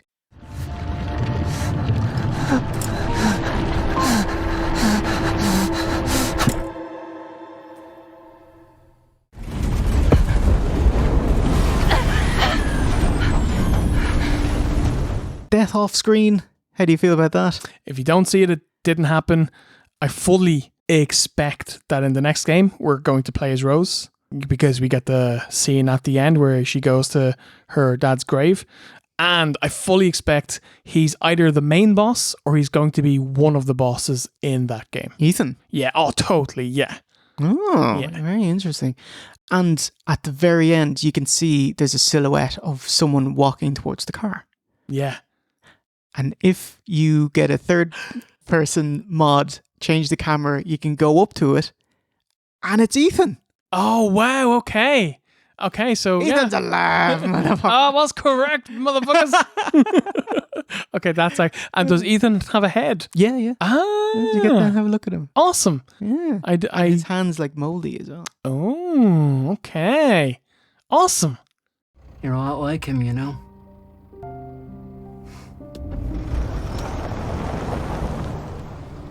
I know.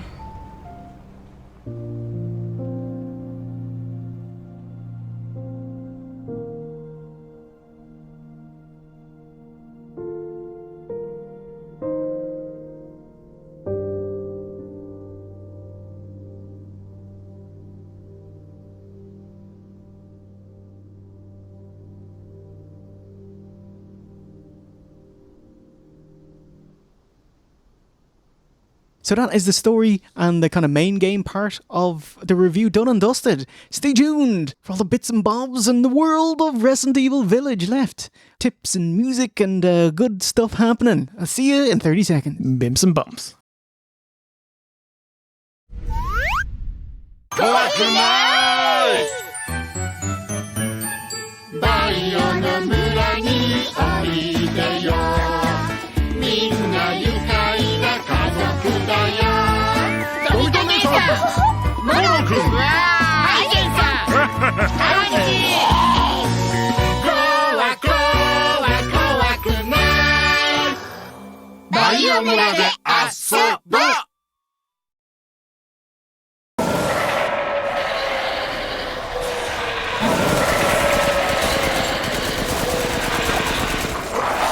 And welcome to part 2 of the review. So we got a lot of different aspects of the game that we're going to go through. Let's fire it off.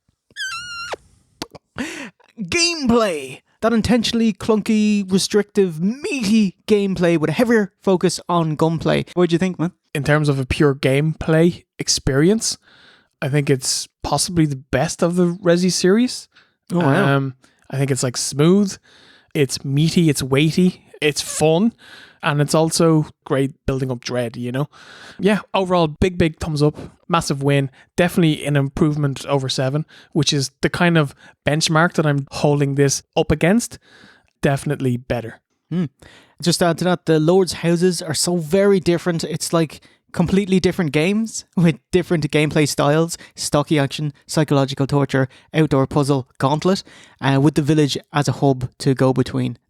Great stuff. Yeah, absolutely spot on. I agree completely. It's just finding you in Louisiana, the pregnancy, Chris moving us here, military training, it all happened so fast, you know?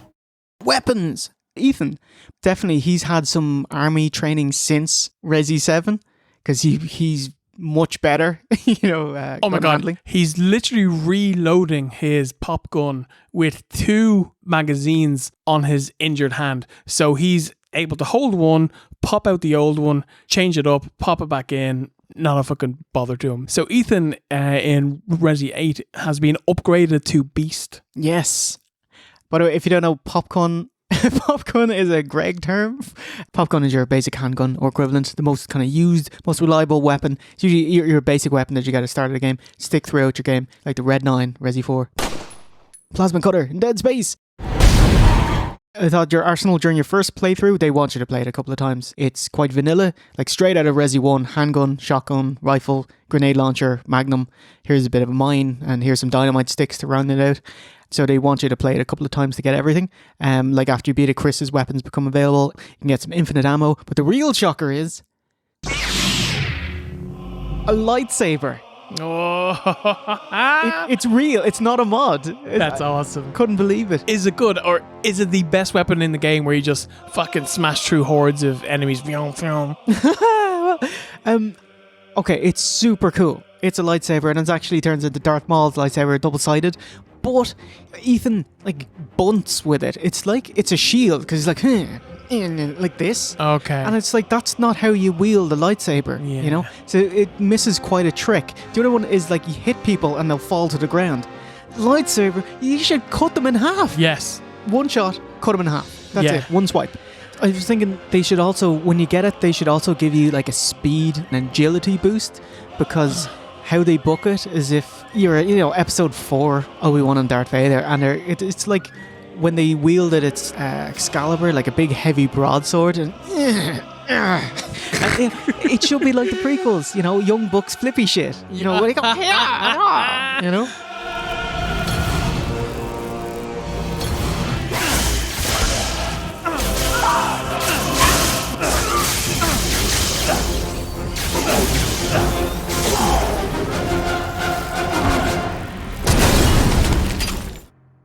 Graphics, gorgeous, stunningly beautiful. Whereas Resi 7 has this kind of soft, desaturated VHS found footage style, Resi 8 is a sharp, clean, like moody, with lots of mist. On PS5, you can get a good pike the lads there and their kind of individual strands of hair. Amazing. I think like Resi 7 definitely age better because it's more kind of art style directed. It's already a bit fuzzy, but Resi 8 is kind of cutting edge sharpness, Yes. Just need to point out 2 things. So there's a fallow field and they have like the massive Valkorak or whatever, the massive dog werewolf mini boss. The wheat, the long grass, is that really difficult to render? Because it looks horrific. It's like you're going back in time to like Doom, where even though the game is 3D, the like game is made with like 2D characters that turn as you turn almost. Yeah, I see what you mean. What is a Super Paper Mario here? The other one is Resi 2 Remake. I found this really bad. It's either because the game wants you to play it and it's pitch black, you can't see anything because dark is scary. But I found it turned into AVP Requiem. If you ever saw that trash horror film where it's shot in the dark. I did see it and it's bollocks. Yeah, and you can't see anything. was a bit the same here with Resi 8, so you can either have it as the intended, which is really dark most of the places, or you can turn up the brightness and everything's washed out. So there's no kind of happy middle ground there. Yeah. Oddly, there is dynamic lighting in this game where if you were to look down on the ground, it gets darker. Look up, it gets brighter and darker and brighter and darker and brighter. It's like they had that in Resi 2 Remake. They didn't do it for 7 or 3 Remake. It's like I never noticed it. Do you know when Bart, Milhouse, Martin and Nelson are on the road? They have a road trip. Yeah. And Milhouse, the radio is on and he keeps turning the dials to change like the EQ. It's like that. I just want to...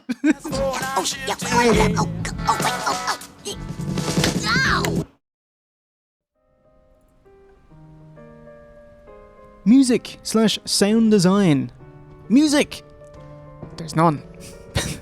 Well, there's clangs, rustling, ambient noise, diegetic, i.e. occurring within the context of the story and able to be heard by the characters. Ooh, Steve, gives a mild sprinkling. Can you...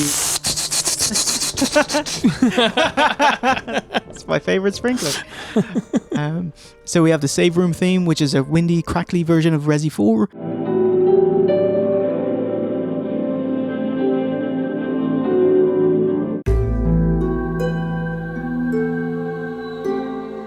The music puzzle is Sogno Toasty. Toasty!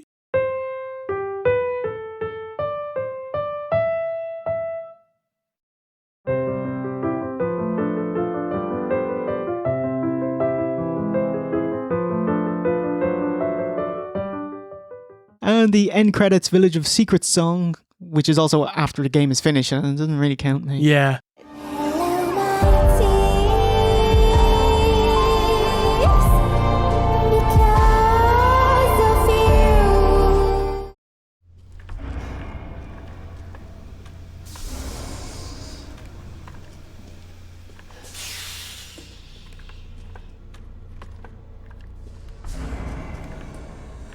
Sound design! Excellent, creepy, keeping you on edge, depending on what Ethan sees, like he'll breathe harder when he's scared. You get growls from lichens in the distance, so you're trying to assess its proximity, like how deep is it buried in the mix, or how prominent is it? Like, should you turn around? So, brilliant.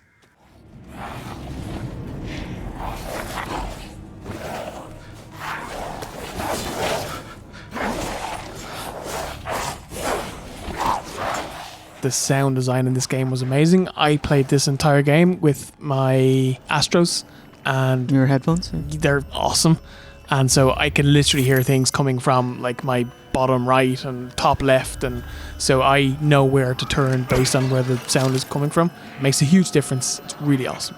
Cool. Just I noticed this more in this game than others. There's kind of random door opening closing sounds a lot. And you have to have a think of whether you should turn around to check if or fucking peg it. Yeah. It's brilliant.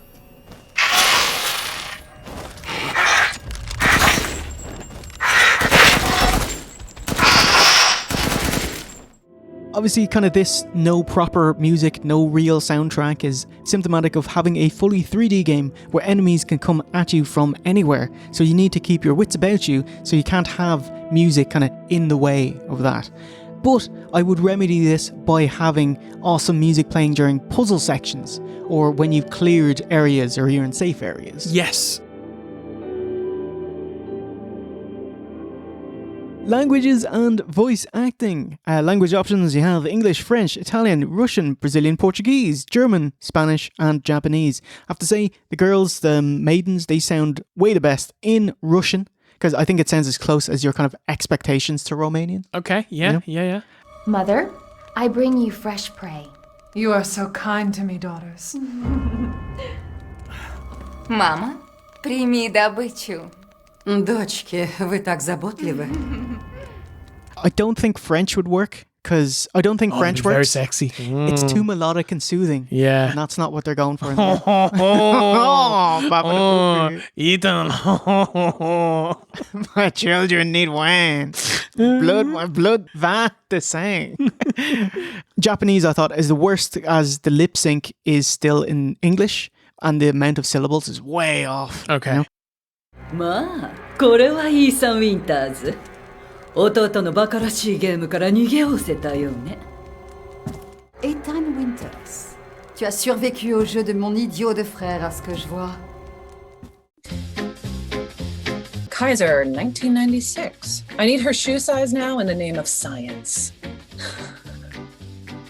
In the name of science. For research. For research. Favorite voice actor, I'm sure everyone's favorite voice actor, Maggie Robertson. Mo Captain voiced Lady Dimitrescu, while her voice is Helena Mankowska, who was the stunt double for Mila Jovovich, star of the Resident Evil movies. In general, I found the acting in Resi 8 to be a bit dodgy. It's a bit hammy. The villager scene where you go in and they all have a bit of a pray. Is there something to be said for another mass? Like, the acting in that is like, there's the drunk guy, he takes a drink and it's like, tomorrow we'll all be dead. Just like her damn husband. You know, like, Jesus, mate. The old drunken Irish fool. Tomorrow we'll all be dead. Just like her damn husband. Quite campy, over the top, like the trial scene, even, you know, when you first see Moreau and he kind of scarpers in and he's like, Jesus. It's still, you know, enjoyable. But still, you might notice there's a lot of the same voice actors because Resi 3 Remake's Carlos is Chris and Jill is Elena. Okay. That's the one that falls into the fire in the building. An idiot. She was literally free and then she was like, oh no, my werewolf dad. And then Ethan's like, it's not your dad. And she's like, but it might be. You know what? You go and die, love. If you get a third person mod, you can see how she falls. She gets impaled with a bit of wood. Oh, okay. Yeah, pretty horrible fall there. And Louisa and Julian are Marge and Lucas from Resi 7. Ah, okay. Yeah. Why is everyone dying on me? Accessibility and options. Okay, Steve, so I stole your PS5 and your Coffee Village. Thank you, sir. This isn't news, but I have to say the PS5 save state is incredible. Being able to power down your PS5 and then boot it up and within 8 seconds you're playing the game again. Wow. Supposedly the Series X is even better. It's got the like quick resume.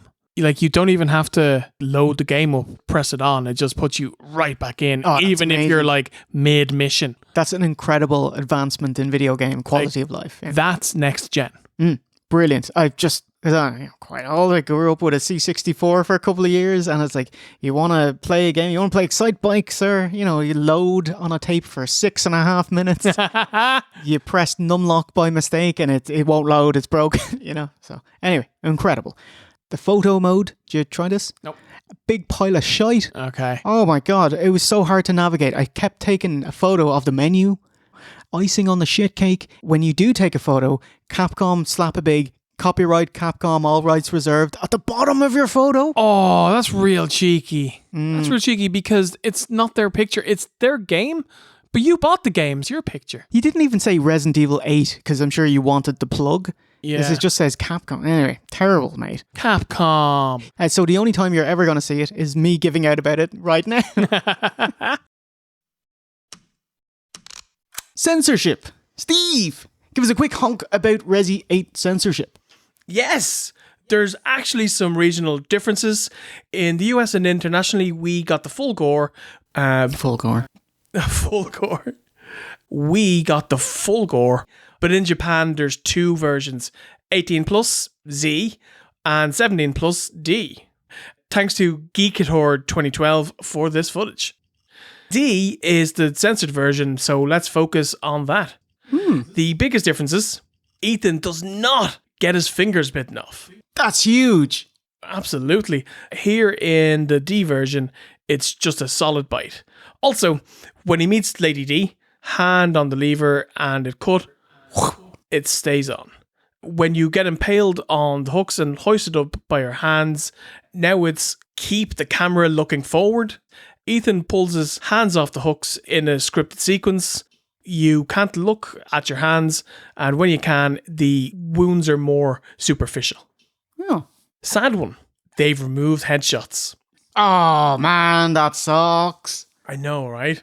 You still get the wonderful sound effect, but their head remains unblown. Other small bits like replacing some of the macabre set dressing What once was a charred lad hanging is replaced with a tied up Sorry, sack. when you say that, it sounds like penis. Oh my god. What once was a charred lad hanging is replaced with a tied up sack. Most of the hand stuff isn't the worst, but the removal of heads exploding makes me so sad. One of the most satisfying sounds and feelings you get in gameplay. Mental. Yeah, because it's you get that like, psh, and it's like, oh yeah. Yeah. Yeah, it's awesome. When you hit that part of the zombie brain, or the werewolf brain, you know?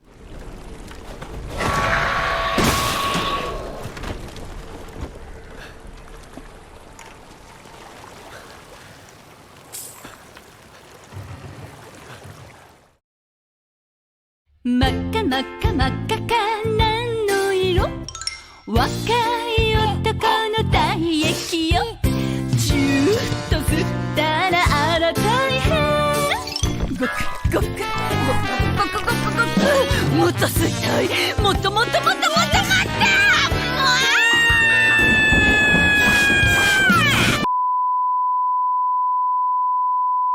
Ooh, I just have a couple of tips that the game doesn't tell you, / things I wish I knew while playing.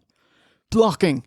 It's really effective. Yeah. Oh my god, it's like blocking in a fighting game. Reducing attacks to chip damage amount. You can tap, I think, L1 and butt enemies back and staggering them. Because like in Resi 7, I never blocked, you know? It barely worked. Like, I think in Resi 7, you had to time your block, and so it was more of a parry. Mm-hmm. Whereas in Resi 8, you can hold block and then you can push them away, get a bit of space and line up a shot. Significantly better than Resi 7. Very well said there, Steve. You can 180 degrees, or if you're Hulk Hogan, 360, brother. You can about turn, like in Resi 7. The 4-winged key is different than the 4-winged unborn key. It's spelled and pronounced differently. So when you're like trying to use it, just kind of turn around and open the other door, sir. When you upgrade clip capacity, you get topped up to the max. It's just like Resi 4. Yeah, so possible upgrade when you've got an empty clip. Inventory. You get a pop-up saying take meat to Duke, but do not sell the meat to Duke, because after a certain moment, like cooking will open and then you can use those things. So they should have opened up the recipes immediately. I agree. Regular vases. Of course, all yellow taped kind of sprayed boxes house some goodies, but regular vases can also be destroyed. They drop smaller rewards, but hey, you know, there's bird cages around town that you can shoot, and you have the Resi 4, crystal fragment that flashes as well. And of course, the map is red until you find everything in the room, and then it turns blue, which is like, job done, mate. Oh, I love this map. It's brilliant. Yeah. Because it'll tell you need chicken and pig and fish for the recipes for Duke to give you permanent stat upgrades. And they mark here's where it is on the map, and they'll cross it out when you're done. It's awesome. The only improvement for the map is the font. What they use is thin black letters with a thick white outline, making it really hard to read. Just have it in black.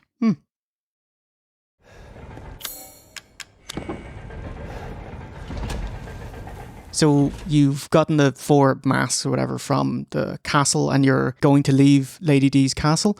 But before you do, make sure you've explored the castle to your liking. You're not going to get to go back in. That's one thing that got me. I'm not going to lie, I was a bit pissed off with that. Did you miss the labyrinth puzzle? Like no, I got all of the ball puzzles, but there were like rooms that were red that I didn't clear. Yeah. What'd you think of the labyrinth puzzles? They were fine. I didn't love them or anything, but I was like, it's an extra little fun couple of minutes. They were fine. Did your super monkey ball skills come in handy? Similarly, Donna's treasure is also missable. After you beat her house, check the graveyard immediately in the village. They have one of the crypts is now open, and you can get the Claudia's part of her stone thing and put it in. And if you don't get it then, it'll close and you can't open it again. That's really so you annoying. need to do it then. Yeah. I don't see why they want to close it off, you know? Likewise, after you beat Moreau, check on the map for a pond with fish. You'll need that for the final speed recipe, and you can't return once you leave. There was one recipe that I couldn't get because of fish, and it was the one for speed, but I didn't really care. Yeah. I was fine. And in Heisenberg's factory, there's one room with a soldat on the table and jewels inside, and there's no way to enter the room, and if, throw dynamite at the cage, it won't open. You just shoot him, and he'll go, raw, and bust it open. And there you go. So, anyway. Worry not. You can buy it back if you like. Upgrades. When you upgrade an item and sell it off, you can buy it back with the upgrades still intact. Which is nice. Infinite ammo, you have to upgrade your weapon fully, but you only have to do it at one point throughout your gameplay, but you don't have to save it. So I'd save up a load of money, upgrade a weapon completely, and then reload your gun and do a different gun. There you go. And when you sell off the gun, when I looked at it, you got all your money back. Like if the gun costs 30 grand and the upgrades cost you 50 grand, you can sell it for 80 grand. Nice. So that was really cool. The best handgun and shotgun you get during your first run is bought from Duke at Heisenberg's factory. The V61 handgun and the SYG-12 shotgun, they're way better than what you have. Then like a fully upgraded shotgun. Yeah, in the last point. Yeah. So it's not like you have to choose between them. No, just get the new ones. Like you literally just keep getting better stuff until the end of the game, which is nice because it means that you don't have to pick and choose. You don't have to be nervous about, oh God, if I put my money into this, is this going to fuck me up later in the game? Just upgrade everything as you're going along.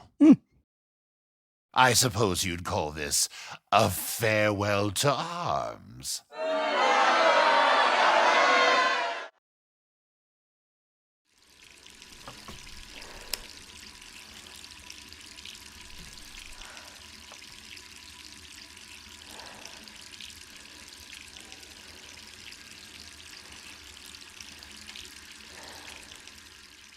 Oh, just some fun mods here. I've been banging on about mostly titties.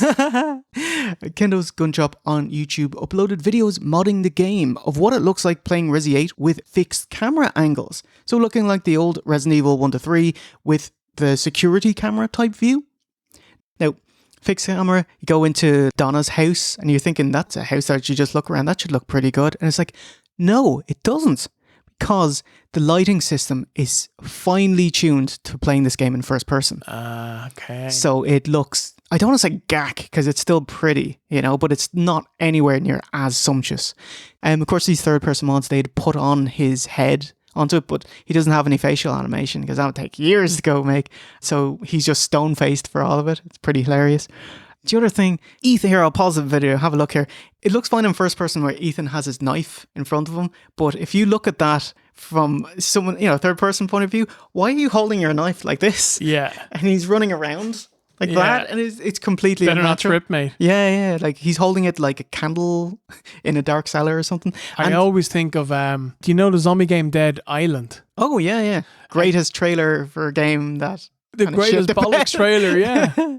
When you zoomed the camera out and you looked at the person, when they were running, it was like their arms were like 6 feet long and they were gangly and they were going... and it just looked terrible. So it's like, clearly the game wants you to play it in first person. Yeah. But it is really cool having a look at free camera. Like when Mia's reading the bedtime story at the start, Ethan, he's like this, sitting down Indian style. So it looks crazy. The best, I've held off for like an hour because you mentioned it earlier, but when Ethan gets hoisted by the maidens in Castle Domitresk and she looks up at you, you get to see how long his arms are. So it's like, he's got big monkey arms. It's mental That's looking. Hilarious. Yeah. It's like when Bart put Milhouse on this like stretcher, like a medieval torture device, and then they come out of the rack. Yeah, and then they come out of the museum and he's like, what's up? What's up? Of course, there's your sexy nudie mods. Use really low poly skin. It's not great. But there's a cool one with Heisenberg. He can move metal as Magneto. Oh, that's so awesome. I love it. Okay, two more things. One is changing the size of the bosses. So they changed Lady D into a teeny. So teeny D. And you're like, oh, I'll get you man thing. It's awesome.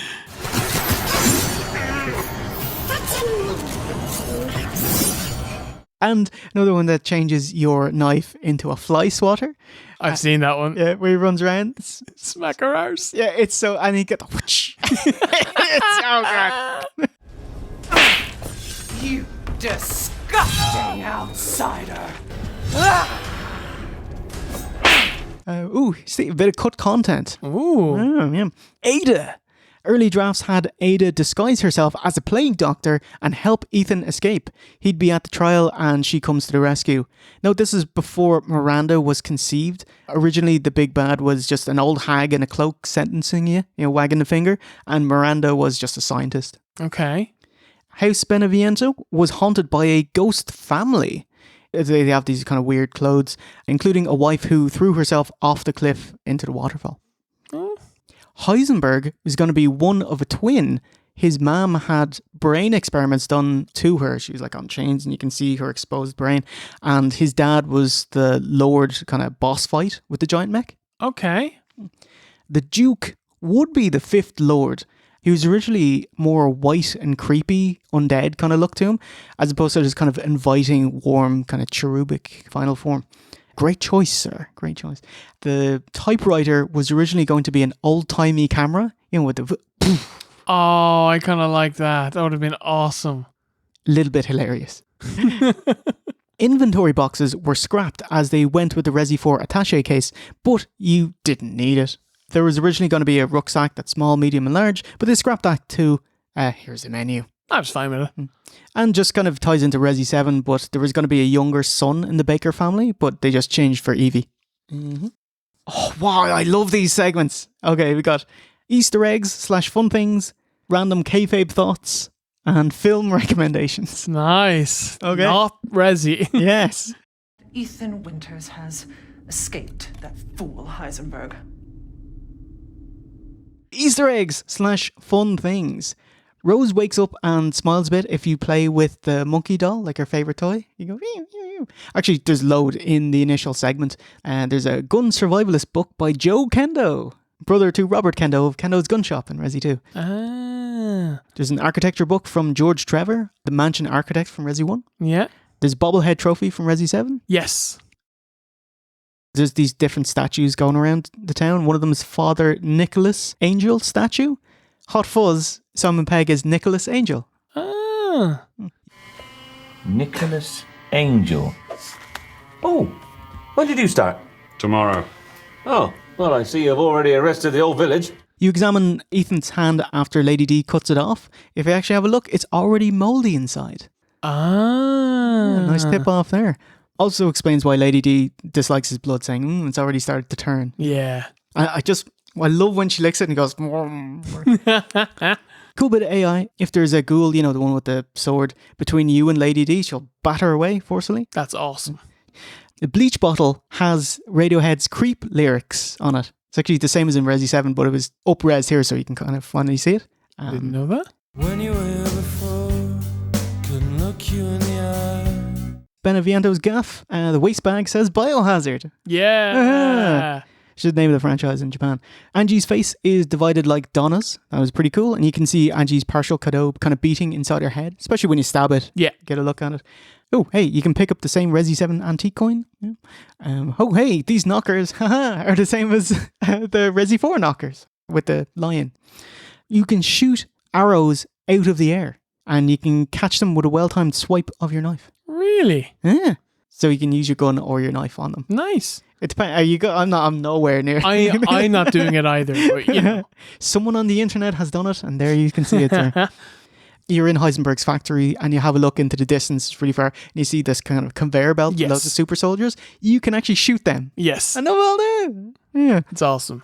Chris's hero shot. He's smoking, just like in the intro for Resi 1. Like, big Hoover lung.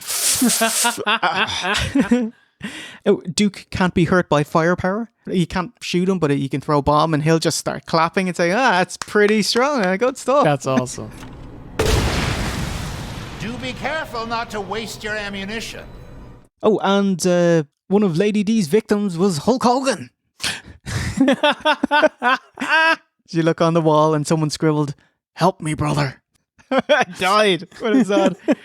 When I slammed that giant lady, brother, 93,000 filled out the village of shadows. 14 feet tall.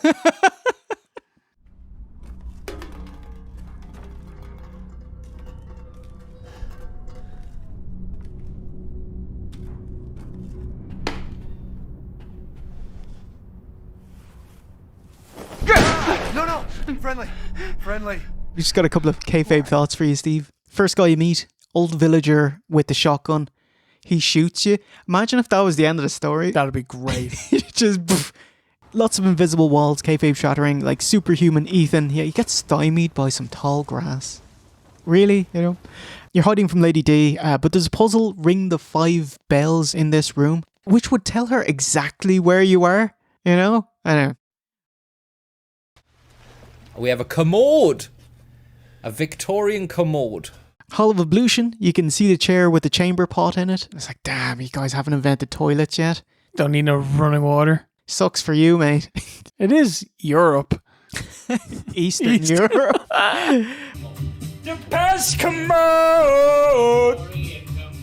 The past commode.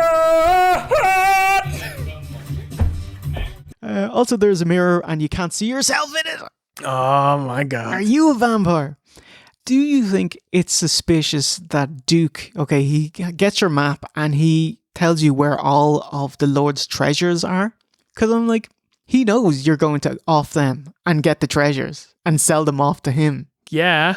Suspicious that that's his game plan. You collect these for me, sir. You know? Everyone will die. I will get rich. And then I will be number 1 in the village. Is a ... profit. Yeah. Oh, just third-person mods. You can see Chris's mate Pearl Harbor you before you meet them. That was pretty good. If you're wondering what Chris is looking on his phone, it's actually the same picture that he shows you later on of Mother Miranda. It's like, oh shit. And he said, oh, I just got these. You're a liar. Take a look at this. My men sent those pictures a few minutes ago. Miranda. Okay, so one of the puzzles in Resi 8 are nothing, you know? No, that's great. One of them is you can smelt a mold of Heisenberg's key. That's quite irresponsible. Okay, most people would have the key and like a spare key, but he has a mold of a key that anyone can use. If his stuff goes missing, it's his own fault, you know? Oh, Man-Bat there. Bollocks, they could actually fly. I don't believe it for a second. They're way too big. Where you with your big chicken chest? Like? Yeah. Like, I did check this up, comparing it to a jetpack suit with 5 small kerosene-fueled turbine engines. You need over 1,000 horsepower. I don't see these flappy pricks doing it. The power of 1,000 horses? Yes. 6 horses, mate. Speaking of horsepower, Duke, after a Heisenberg fight, he takes you to safety and he brings you to Mother Miranda just outside where she is. And you get out and you can have a look, and there is one horse that was pulling things. Oh, God. There's no way that horse is pulling him. Bollocks. Yeah. You know? But if you have a look at that scene in third person, you go out, you're not moving at all. It's just, he's just rocking it. Look, we're going so fast. I love it. The Lords all have different cultural backgrounds and different kind of linguistic backgrounds. Like Domitrescu is Romanian, Beneviento, Italian, Moreau, French, Heisenberg, German, Miranda, Latin. Okay. Funny enough, like Romanian, Italian and French derived from Latin, whilst German Heisenberg isn't. And he doesn't consider himself like a son to Miranda. Or part of it. Just looking way too deep. That's a deep dive indeed, isn't it? And just last thing here, I thought Ethan himself is quite Silent Hilly. Like, Resi 7 is about a guy who receives a message from his dead wife 3 years after the fact, summoning him to a strange place, which is Silent Hill 2. Resi 8 is him investigating a strange foggy town / village to get back his daughter, finds a murderous cult, doing a rebirth ritual, which is Silent Hill 1. Nice. Yeah. Obviously, that's vastly oversimplifying and distilling the initial thrust of the plots, but thought it was a fun thing. And the story ends setting up Rose as the next protagonist, like Heather in Silent Hill 3. But Ethan doesn't battle any inner demons, and he has enough outer demons to deal with. You know? And Silent Hill inspired by Stephen King, David Lynch, you know. Anyway, it's nice food for thought there. No. Did you enjoy that? Yeah, it's fun. This is where my mind goes when I'm playing the game. All these stupid, look at you, you're rocking the bloody wagon. You liar. Okay, I will. I love you too, Dad.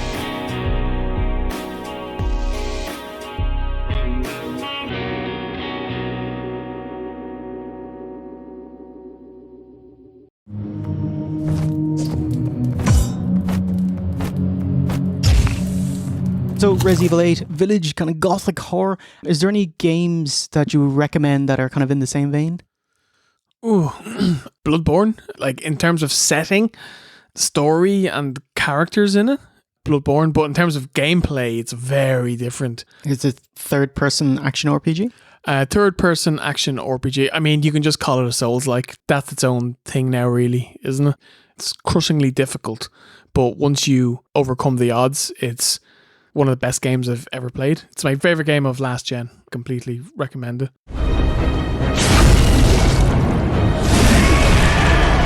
Devil May Cry for the setting. And, you know, like the big castles and medieval feel and European and things like that. Eastern. What about the Order 1886? In terms of the setting, abso-fucking-lutely. And the mutton chops? The mutton chops, the weapons, the werewolves. The game, this game is so meh that when you get the PS5 and PS Plus, I don't think it's even on the list of the free games that they give away. Oh, no! Yeah, it's like, it's a game that I wanted to be great, and the game was average. Hmm. I can smell you, human. Fuck. That's pretty good. A couple of film recommendations for you. Okay. You know, so if you liked Resi Village, here's some films. Most obvious is Interview with a Vampire. It's one of my favourite movies. Oh, how come? I read the books when I was younger, and it's one of the only movies that I think is better than the book. Wow. Yeah, because the acting is so good in it. Like, I don't like Tom Cruise. He's a twat. He's a fucking great actor, though. And yes, it is quite hard to find an opulent, big budget film with kind of fancy, archaic vampires. But yeah, 1994's Interview with a Vampire is about Lestat, Brad Pitt. He's turned into a vampire in the late 17th century by Tom Cruise. And the film takes place until like 1988. They live for a while. Ton of huge names in it. Yeah, Brad Pitt, Tom Cruise, Christian Slater, Antonio Banderas. Little girl Claudia is a young Kirsten Dunst. Yeah. Is it just me, or is there untamed sexual tension mostly coming around Tom Cruise? This book series is very sexualized. It's very homoerotic. Anne Rice is a thirsty lady and she quenches her thirst via her writing hand.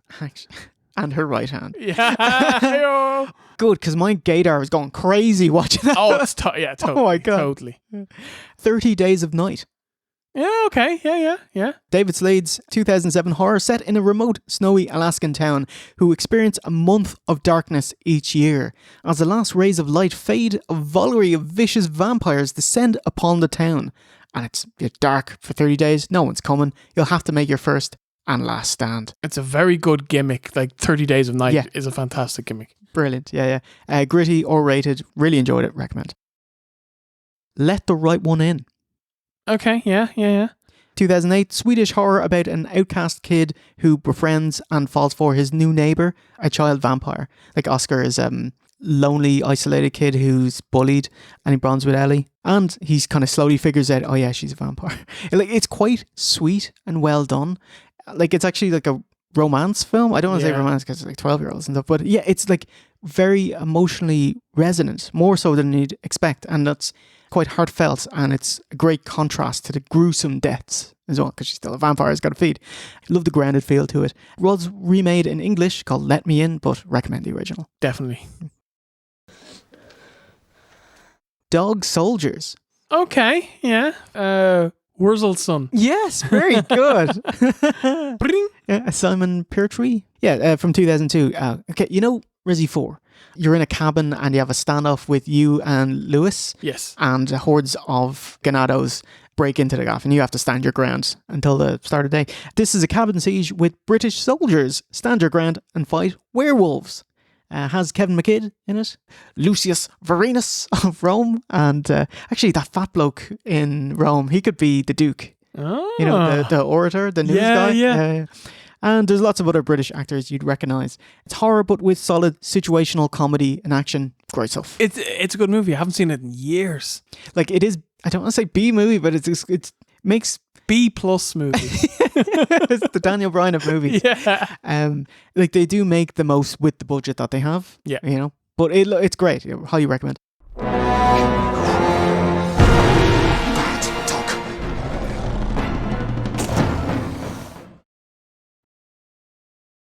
Just last one here. Big recommendation with both vampires and werewolves. Ooh. What We Do in the Shadows. Okay. Yeah, the 2019 mockumentary comedy by Flight of the Conchords, Jermaine, and Thor Ragnarok / Jojo Rabbit's Taika Waititi. It's so brilliant, really funny, perfectly straddling the very difficult line of loving and insulting genre tropes and foibles. So it's a horror comedy. Murray from Flight of the Conchords, their manager, is in it too. He's only in it for a scene, and it's like sensitive werewolves, and he's like, "Come on, guys, we're werewolves, not swearwolves." Brilliant. Why are you swearing all the time? What are you wrong with me? You could give the TV show a watch. Unfortunately, because it's like the American version of it, because this one's very Kiwi, so the commentary is very sharp and funny, and the American one's a bit more broad, it's a bit more stilted, but they do have Matt Berry from the IT crowd. You know, Father! You know, that guy. He's brilliant. So anyway, give it a watch. You're such a mystery. You say you're from Tucson, but you talk all fancy and Europe-like. This is the way we talk in Tucson, Arizona. To sum up, why is Resi 8 so alluring? Does an incredible job of making the world feel much bigger than it actually is. Here's an opulent castle, centuries old, layers of generational living, but in disrepair. What happened? Concealed passages and locked rooms and housing a dark secret. The wine cellar is now filled with an ocean of blood.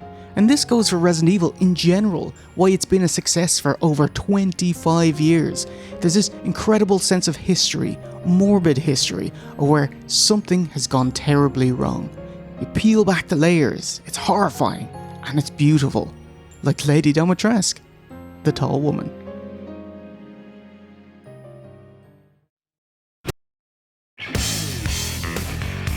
How was it received? Over 4.5 million in the first 2 months of launch, and over 6 million in its first year. Fantastic. Exceeding expectations, but still a way to go to touch the big dogs. Big dogs! Resi 4, 11 million.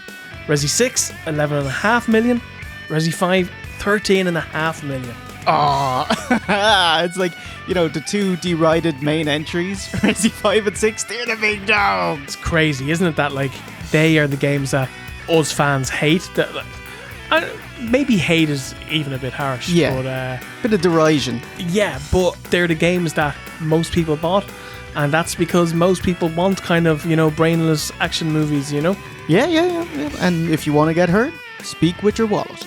Yes. Anyway, critically, very favourable too. 84% on Metacritic, 9 out of 10 from Easy Allies, Destructoid and GameSpot, 8 out of 10 from IGN. Most very happy with the setting, the aesthetic, diverse horror and faster paced action, whilst coming up short with boss fights, puzzle quality and feeling a bit check the boxy, marrying Resi 4 and 7. So overall, say, what do you think of Resi Village? I loved this game. I thought this game was fantastic. Beautiful. Absolutely gorgeous. AAA video game AAA video game production at its highest. The world was great. The character models fantastic. The diversity in enemy types that you take on, great. I loved the boss fights. I thought they were probably the highlight of the game. In particular, the Donna level was fucking outstanding. I love Resi 7. I prefer the first person, close in, grounded, meaty type of horror. I do think that the opening hour or so of Resi 7 is better than most of what this game has to offer. But then the opening hour is like amazing. It's absolutely incredible. That's so unfair. Yeah. But then again, I do think that the quality of Resi 8 is of a higher level than the rest of Resi 7, because that game, in my opinion, in the second half really falls with the ship and then the mines and the terrible final boss with Evie. Yeah, so I really like this game. I had an absolute blast playing it. Overall, loved it. This game was fucking great. It is a roller coaster thrill ride from start to finish. It very rarely lets up. It's never boring. It's never bad, and its highs are dizzyingly high. For me, this is a 9 on 10 game. This is my game of the year. 100% recommended. Go buy it, play it, and enjoy it. Yeah, overall, like, I love this. The field of vision, that's game breaking. Listen, I can't give you more than a 9 out of 10 because I hated that. But besides that, excellent, so much to enjoy. It is what it says it is, RE4 and RE7's baby, but that's no bad thing. Yeah, sort out the quality of life issues, trim down the slog that is the kind of pre-Heisenberg fight, got a world beater. Any game with Lady D and the Beneviento house is worth a playthrough. Recommend playing it on PC, just for a FOV fix. See, as soon as I finished it, I loaded it up and started playing it again. Oh, yes. So I was like... That's two of us that did that then. Because I never... Actually, I did that with Resi 3 Remake as well. Because it was quite short. And I was like, I still want to play the game. And the game is finished. I haven't finished with the game, if that makes sense. I love the end of that game where she shoves her gun dick in the monster's mouth and just blams him against the wall. Excuse me, sir. It's a family game.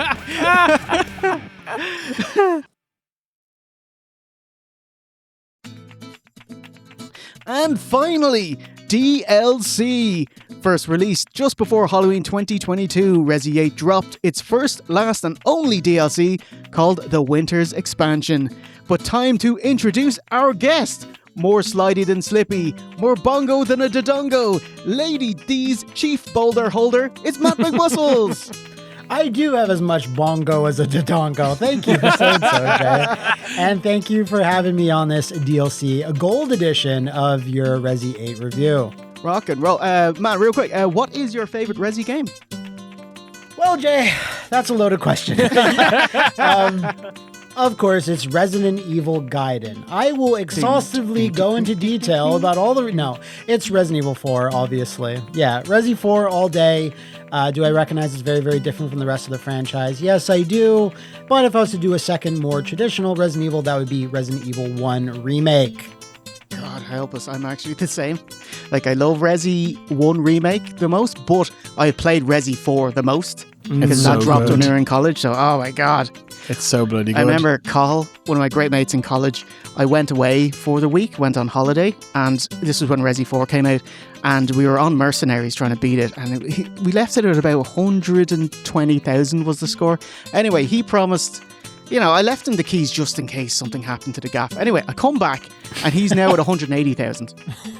Were you in my house all week playing Resident Evil 4 Mercenaries? You just open a door and there's just a big bang of arse in the house.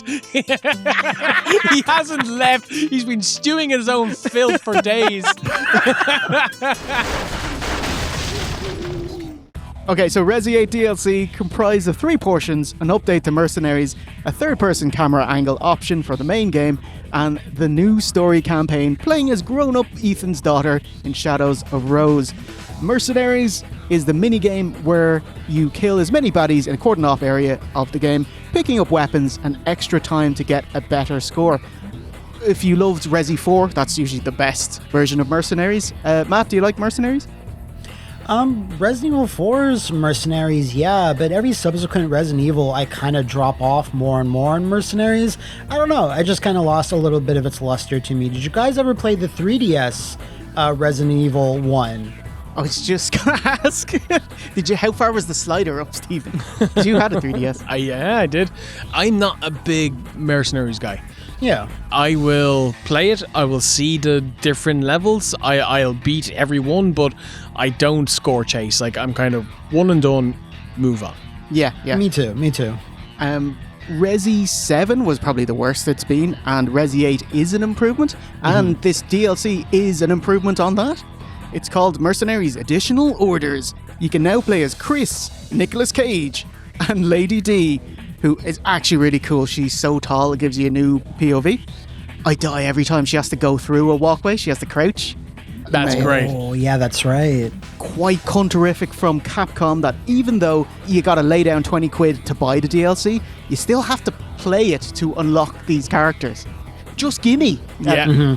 Steep conditions too, like getting A rank here, getting S rank there. You gotta earn it. I will say Chris plays better than Ethan. It was Ethan only in the base game, which makes sense as Chris is a former STARS BSAA badass, and he punched boulders. And Ethan's a regular dude who started being trained by Chris. His wisdom, what does he have? It's a punch, straight punch. The big question though is like, and you know, we did bring it up in the review of the base game, how does Heisenberg know about boulder punching? Like, is this something that the other baddies of the Resident Evil universe talk about? Well, yeah, he had an Xbox 360. The bad guys have their own Reddit forum, and they talk shit about all the BSAA heroes. Yeah, so if you play as the new characters, it's quite good. If you don't, right? But Heisenberg, he has a Triple H sledgehammer, and he can throw out some anti-grav saws, which is cool, and he can send out a kamikaze goon at you. And with Lady D, she can conjure her bat spawn with her wand. It's fun wrecking shop as her, but I just wish this was also in third person so you could see us playing as her. Wrecking shop. Speaking of third person, Yay! V1, sir, in the base game we were banging on about, I wish there was a third person. Well, you were. Yes. In the DLC they added it. So, yeah, how was it, man? It's not for me. Oh. I think the issue is that this game was clearly built from the ground up to be played in first person. Yes. There's lots of moments where things are gated off and it's a siege and you are bombarded with swarms of enemy and you need to move quickly, aim snappily, and you need to be able to keep enemies from getting to you. And I just personally felt that the third person camera movement and aiming is very slow, it's very sluggish, and I don't think it keeps up with the game. And I found myself getting caught more, getting hit more, burning through more ammo and health. So yeah, I thought it looked cool. It definitely felt more like old Resi, but I didn't like how it played, and I really wanted to just go back to playing the game how it was meant to be played. Okay, would you agree with that, Matt? I would say that I really enjoyed playing in third person in the general exploration bits, just going through like the village huts and start of the castle. But I do agree with Steve that when you're doing the siege things, like when a bunch of enemies are coming at you, yeah, it's not tuned for that. If you're popping one or two enemies here and there, I think it's totally fine. But once you get to those big, huge enemy moments, yeah, it plays a little bit rough. But in third person, I just feel like I'm playing Resident Evil more than the first person games. It just has that atmosphere that the first person games lack a little bit, in my mind. Okay. Can I ask you, where would you rank the base game Resi 8 in the series? Is that too big a question? It is tough, isn't it? I think overall I liked it more than RE7, so I'd put it above RE. Okay. Yeah. Just because there's a lot of RE4 DNA in there, so I'm kind of biased. And it just has a lot more action, various enemy types that you kind of have to deal with. There's a lot more variety that the game offers, but both of them are maybe in my top 10 Resident Evils, like towards the back half. I prefer it to the spin-offs like Revelations or Revelations 2, or I prefer it to RE5, certainly, and RE6 when I think about it. But yeah, that's my rough estimation of where it lands.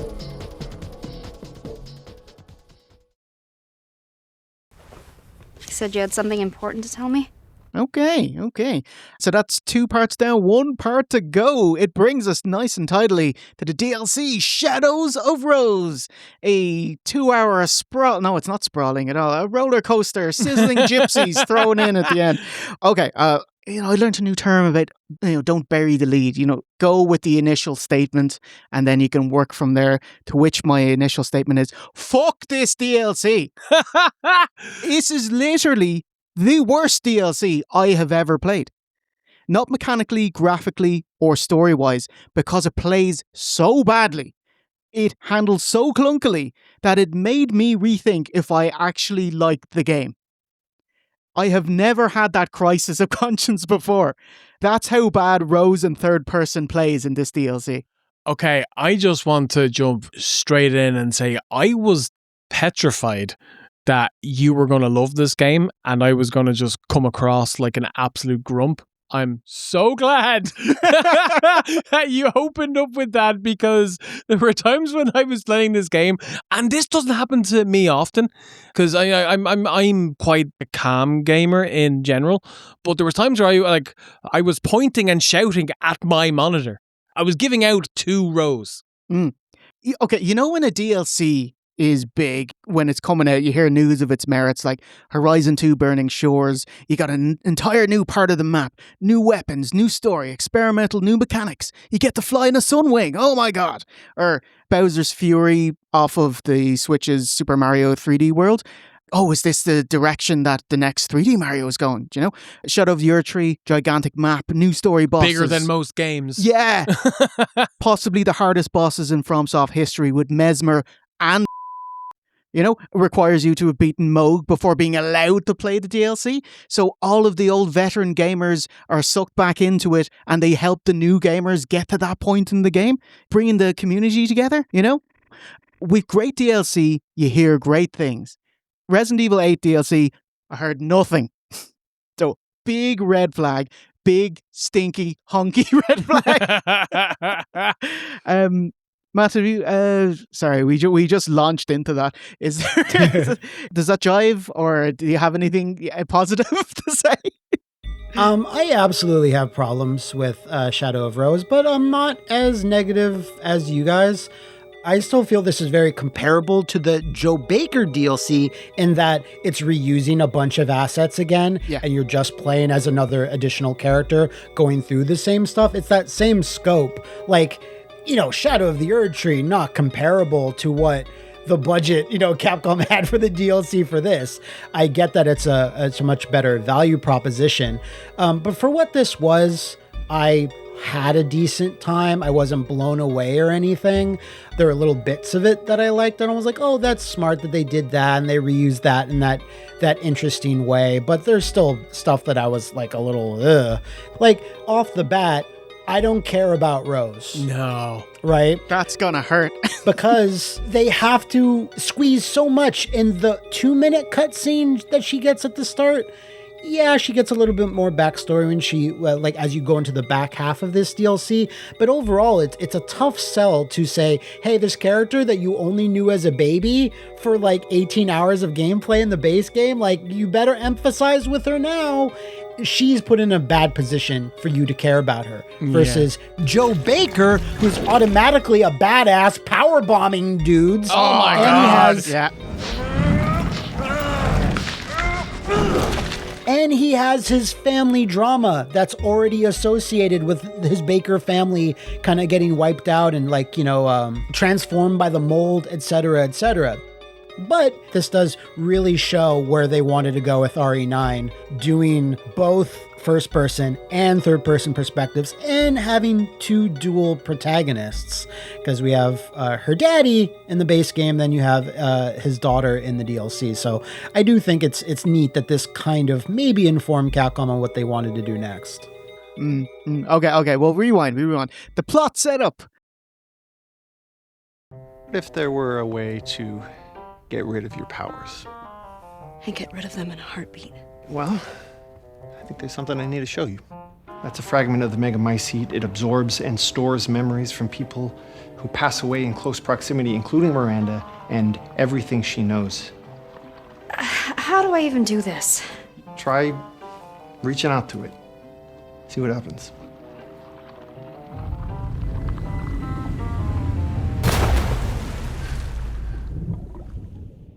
Following on from the ending of Resident Evil 8, Rose, now a teenager, hates her new powers as it isolates her from her friends / bitches in her school. She wishes to get rid of it. Some dude on a park bench offers her a way to do just that. Come to my lab, don't tell your friends. Go inside. Go inside the Mutamycete. Find these research notes, and Bob's your uncle, Fanny's your aunt, no more powers. Obviously, the Mutamycete is sitting on a desk in front of you. You can't physically enter the gloop, but mentally enter, and hopefully she's asleep on a chair. I was like, so she's given a chance to enter a dream within a dream inside of the Mutamycete, which is a living organism which has a world of its own, to get a purifying crystal so that she can lose her awesome powers that cause the mean girls to be mean to her. And I'm just like, are you listening to this bollocks? Who wrote this? And what are these memories? Corrupted memories of assets we've already made. Whack a mask on a completely new guy. Who's this? Oh, now we have a new little rabbit to pursue. Let's see how fast this one is. Obviously, the story is what it is a contrivance to rejigger previously created assets, reuse parts of the map. That in itself is not bad. It's the basis of roguelikes. Let's see what you got. So, Steve, we go through the castle, the spooky house, and to the deep stratum new area. Do you have any thoughts on playthrough here? There's definitely peaks and troughs. I think that the peak is a fantastic peak that's as good as anything in the base game. Oh, yeah? Yeah. I think I know what you're going to say. Yeah, like I really, really like that. But they kind of make you wait a while. So like the game opens up in the castle, okay? It's a typical Resident Evil vibe. You know, you go around, you're pretty underpowered, you don't have much ammo, you don't have much health, and you have to find the 3 doodads to open up the bing bang.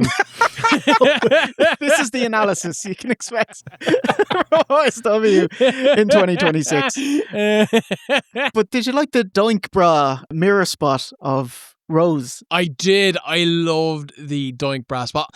You know what? In the opening few minutes of when you're down in the dungeons and you're kind of getting to grips with the game, like it actually got my hopes up because I was thinking like I was like, okay, so we are error Rose, but as we can see, there's been dozens, which probably turns out by the end of the game to be hundreds or thousands. There's a whole bush of other roses. I don't know if she's old enough for me to make that joke. You can cut that one. I thought that they were going to go to cool places narratively. Not physically. Yeah. There are no cool places. But then to kind of jump ahead, it turns out that no, it's actually nothing interesting. The baddie is trying to make a clone, but she can't due to the power of love. Oh, it's a curious thing. And when you leave the castle and it's, hang on, where's Lady D? Yeah. How dare you have a DLC storyline and not have her in it? Yeah, how double dare you? Like when Resi 8's trailer dropped, all eyes were, who is this big titty goth lady? Yeah. She's so cool. And maybe you've already planned out what Resi 8 is going to be. So yeah, okay, with DLC, you got to do something with her. Do you know what I mean? And they didn't. Yeah. Mm-hmm.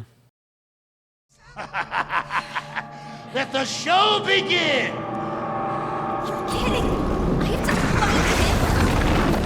fight him! Do we really need another big, lumbering idiot monster that just kind of throws some things down? Pipe bombs, grenades, whatever it is. Shoot him in the weak spot. I hope RE9 doesn't have this same type of enemy because we've done it in pretty much every RE game since Nemesis, I guess. Yeah. I don't even know if that thing has a name. Does anyone know? It's just guy with a bunch of faces. No, actually, I generate Gary. Gary. Yeah, why not? Yeah, okay. Yeah, Gary, because he's a Gary door. Hey, That's basically what he is. Yeah. I fucking hated that boss fight. Yeah, no, it was rough. Because we have a character with too many faces, Gary, then we have a character with no face, Ethan. Hey! It all evens out in the end. What? Down there?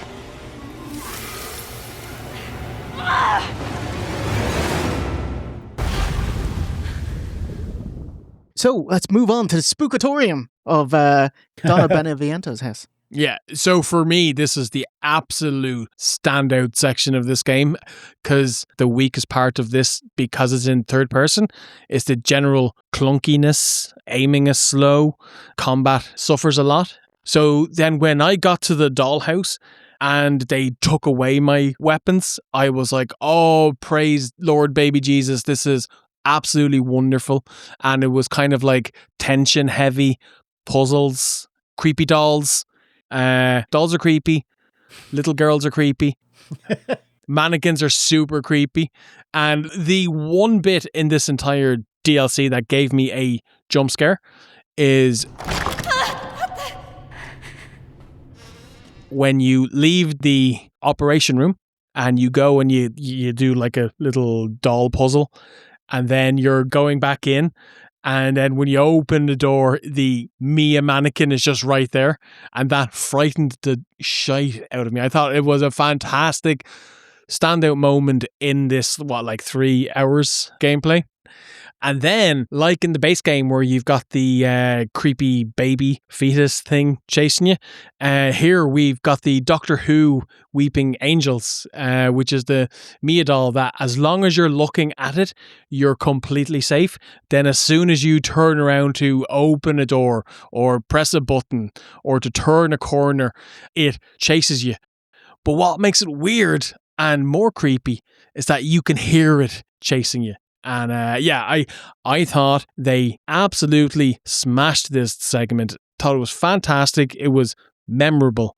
And in my opinion, it was as good as anything in the base game.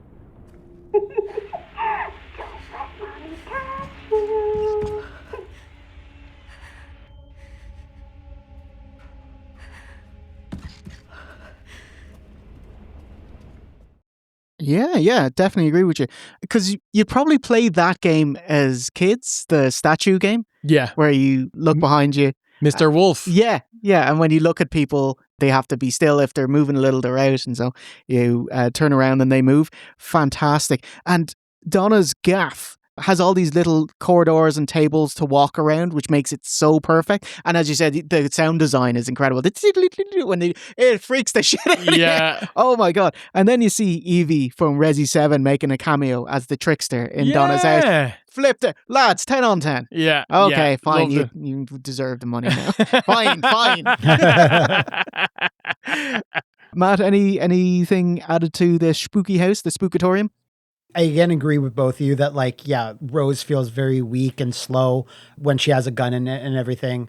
I did appreciate a break from that and doing something different.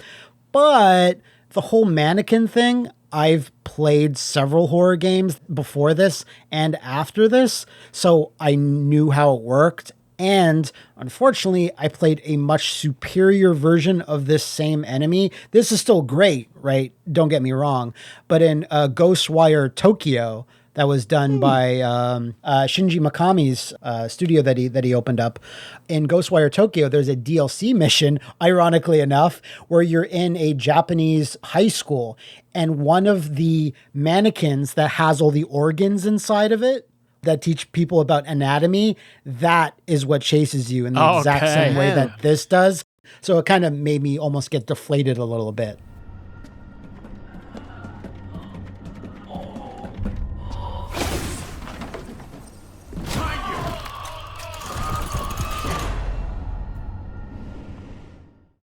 Okay, but hey, you're talking about asset flips and reusing things. Hey, we got a new area for the final jaunt of the game in the Deep Stratum.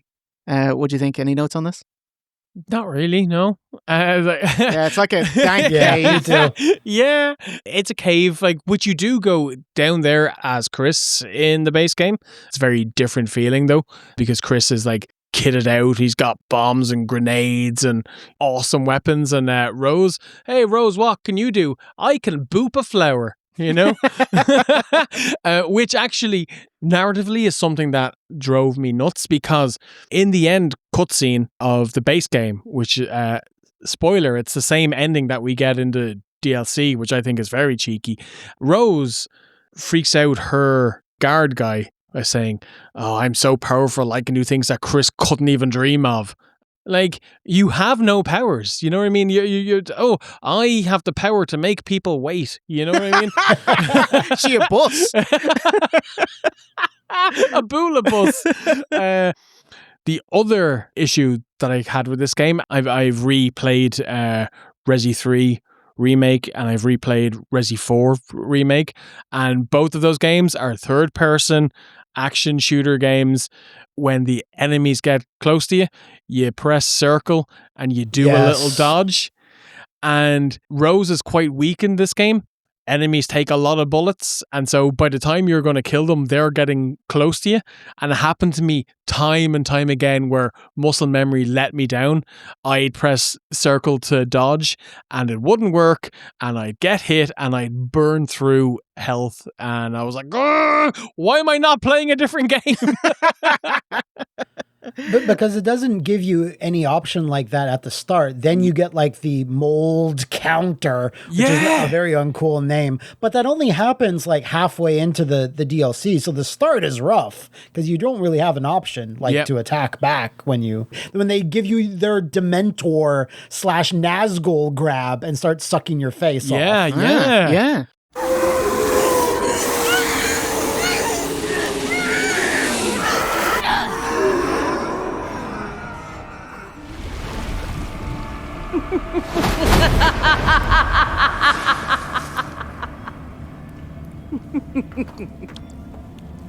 Rose, I've waited so long for you. The main event big finish is that Mother Miranda reveals herself as having called Rose into the Mutamycete to be a vessel for her daughter Eva. She called her. She called her on the phone and said, "Meet me at this park bench." How'd she do that?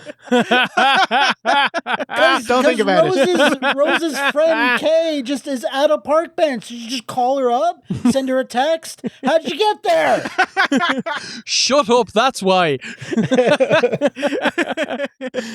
Oh my God. It's easy to pick holes in things. Yeah. It's harder to shut up. And sorry, on that same point, remember you guys gave out about why is Rose trying to get rid of her powers that aren't even that terrible or whatever? Like, they seem like they're kind of weak. How about we change it so that she has Kratos-like nightmares constantly when she goes to sleep, so they're torturing her, and she wants to get rid of those. Yeah, I love it. Wouldn't that make a little bit more narrative sense than getting rid of my powers that are simultaneously really cool but not cool at all? Yeah. Like, that's another hole poking thing, but I felt I should mention it. Yeah, her powers don't help her get a date to the school prom. Could have been a florist. She'd been great at that. Oh my God. There's a bit where she's like, "You're my favorite customer." You are my rose, you are my rose, baby. Tell us about the main event, Stephen. Let's see this powers. This final boss fight was horrific. Can you explain it for us? So you're on the ground and you're quite a slow, clunky moving character, and you're taking on this flying lady who zips around you and who doesn't stay very still at all. Doesn't give you much opening. I'd say overall it's like a 10-minute boss fight. You spend about 8.5 minutes waiting and dodging for her to make her little golden balls again so that you can absorb them, and then you're meant to fire back with your thorns, which then drops her, and then you smash her with fucking shotgun shells.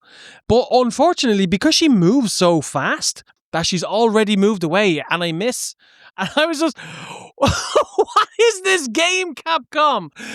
Who play tested this, Hilarious. Matt, do you have any thoughts on the final boss? I was just disappointed it was Miranda to begin with. I thought if anything would be brand new in the DLC, it would be like, a new big bad that maybe, something. I want to give out more specifically about when Ghost Dad appears. These cutscenes are shot in third person, unlike the base game's cutscenes, which are all shot from first person. Yeah. Yet they still refuse to show Ethan's face. And at this point, I'm like, grow up. Why are we doing this? This might be a very difficult splicey, but it really reminds me of dudes in low budget hentai where they never draw their faces because they're not important at all.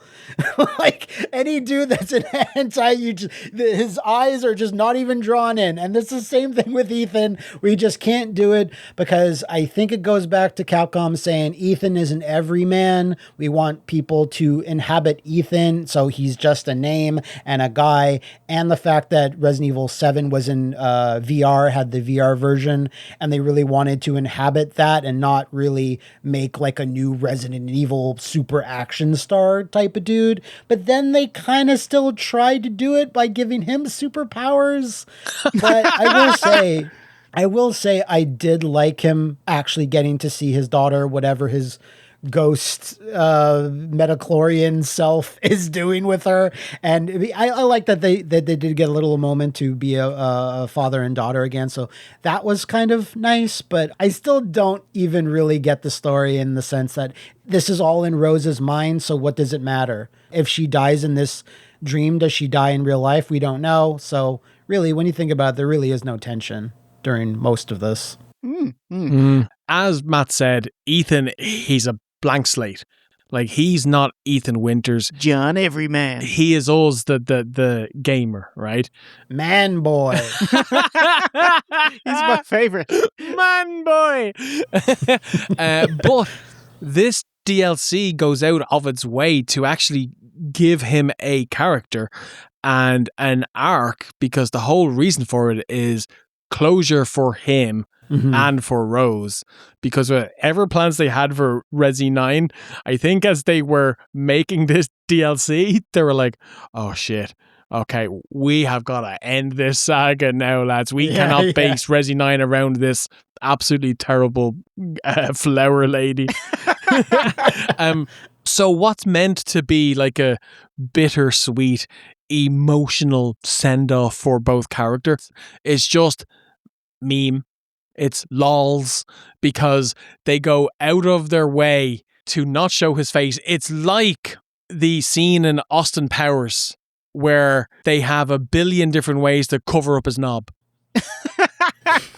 It's literally that, but with a face, and it was hilarious. Is that one of the ways to cover up the knob, is it? It was so funny, but not in a good way, but kind of in a good way. I get you.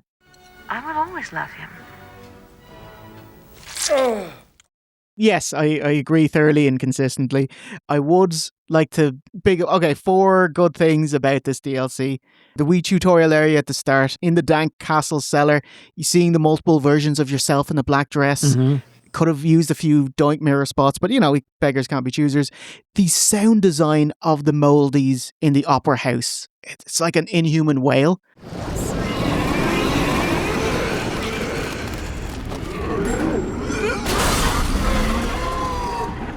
And it freaked me out. So okay. Big win.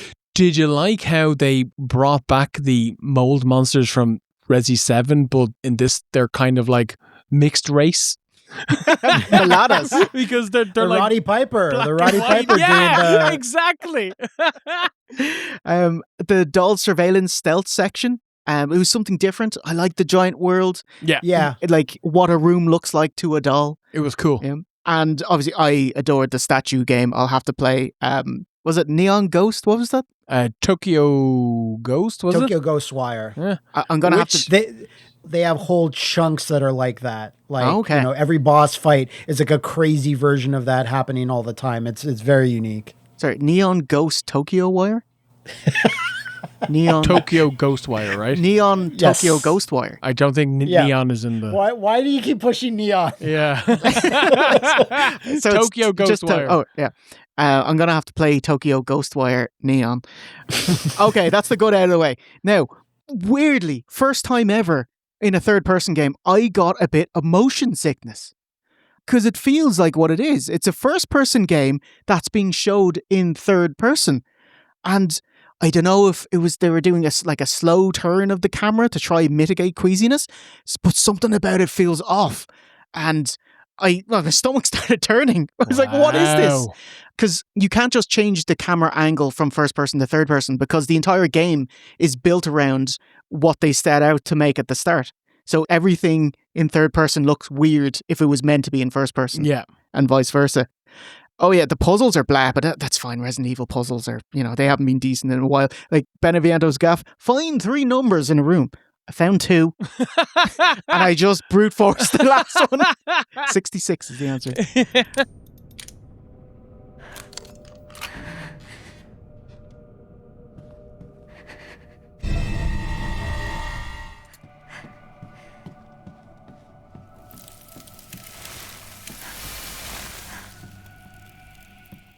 Rose herself, devastatingly boring, culminating with, I guess I've always loved fruit.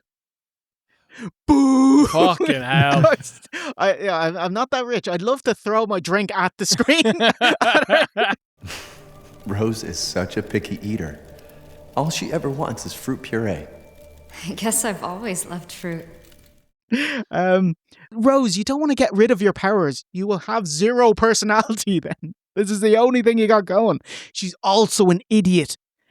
Her dad died from the Megamycete, which stores memories. So her dad's memories are stored in the Megamycete. While in there, a mysterious friendly ghost guides her to safety. It takes her half the DLC to say, is that my dad? Yeah. Fucking obviously. I've never seen a more obvious twist in my entire life. BioShock, this is not. Yeah, like the number one problem, Rose, she's so clunky. She's 120 pounds. She's built like a teeny coffee cart, but handles like a bistro. Why does she move so slowly? Like, you can't blame the game because she's in a game where the movement is good. Yeah. The base game. But in Kayfabe, they literally explain that she's been raised by Chris and trained to be a fucking soldier. Why is she moving like this? She doesn't have to be adept, but she should still be quick and nimble. Do you know? Like, she is young. Yeah. Seriously. Fuck you. You guys ever play a Fatal Frame game? She controls like one of those like characters. Yeah. Yes. Yes. Their main weapon is a camera, so it's fine if they're slow. But we're talking about like taking out multiple mold creatures with a shotgun. So she should definitely be quicker. I just assume this is because they didn't get the third-person camera perspective down yet. Like, it was still trapped within the RE8 base game engine, the way everything works and feels. I think it comes down to, like, this DLC was look a little bit rushed, if anything. I sincerely hope that they've managed to figure out the dual world views, first person, third person, because after playing this, all it did was make me a little bit worried for Resi 9. Use this. Take her down. And of course, Ghost Ethan sacrifices himself so Rose can score a touchdown and win the big game. By the way, at the end of the final fight with Miranda, an on-screen prompt comes on, like a hold or one to kill her, and so I press it. As this end cutscene is going on as you're killing the big bad, the prompt never leaves the screen. So the ending of the game is press R1. Fuck off! And do you know, it always has the reticle on the screen, even when she's not holding her gun up. Yeah. Jesus, lads, get on it. Oh, by the way, how can Ethan die in this realm? It's a memory. He doesn't even exist. What are you talking about? Anyway, to defeat Miranda, Rose gives up her chance to remove her powers and has a heartfelt goodbye to Ethan. And so ends the ballad of Rose. You're done, mate. Get out. You're done. God, she's done. Never want to see her in a game ever. You can mention she's her. Coming back. She's coming back 100% in RE9. She's part of the Death Riders. Even if it's a really quick thing, they can't ignore her, right? Oh my God. Like, she's going to swoop in and do her Super Saiyan Rose Super Saiyan powers at the very end. So Resi 9, Requiem, and like Grace and Leon do all the hard work, and at the end, just out of nowhere pops Rose. She puts up a finger and just acknowledge me. And goes, Resident Evil.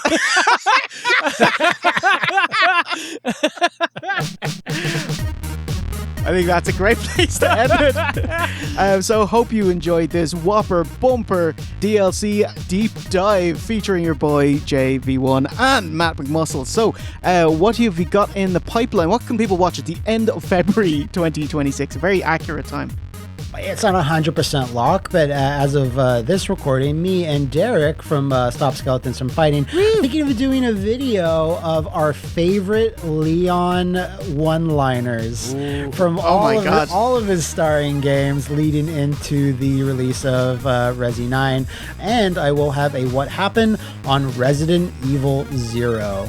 Because that certainly went a few thin. That was supposed to be for the 64DD. Okay. Originally. The thing that never came out. The best Leon quotes, is it just like 4 and downwards? Because like the top, we all know the top 3. Like number 3 is your right hand comes off. Number 2 is women. Okay, maybe that's number 1 then. He must have been talking about Rose, was he?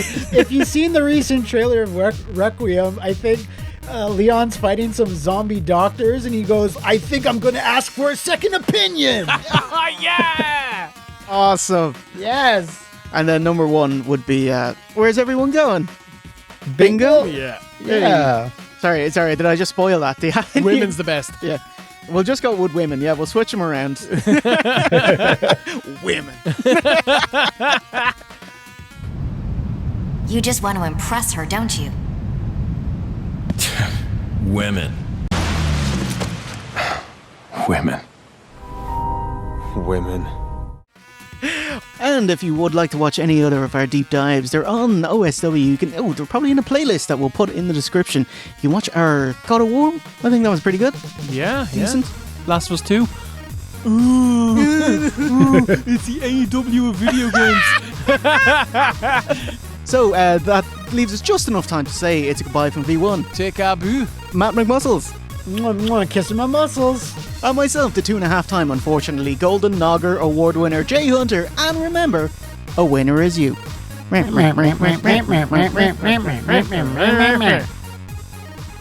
thought it was fun. We got a lot of juice out of that fucking vitriol. slab of fucking DLC.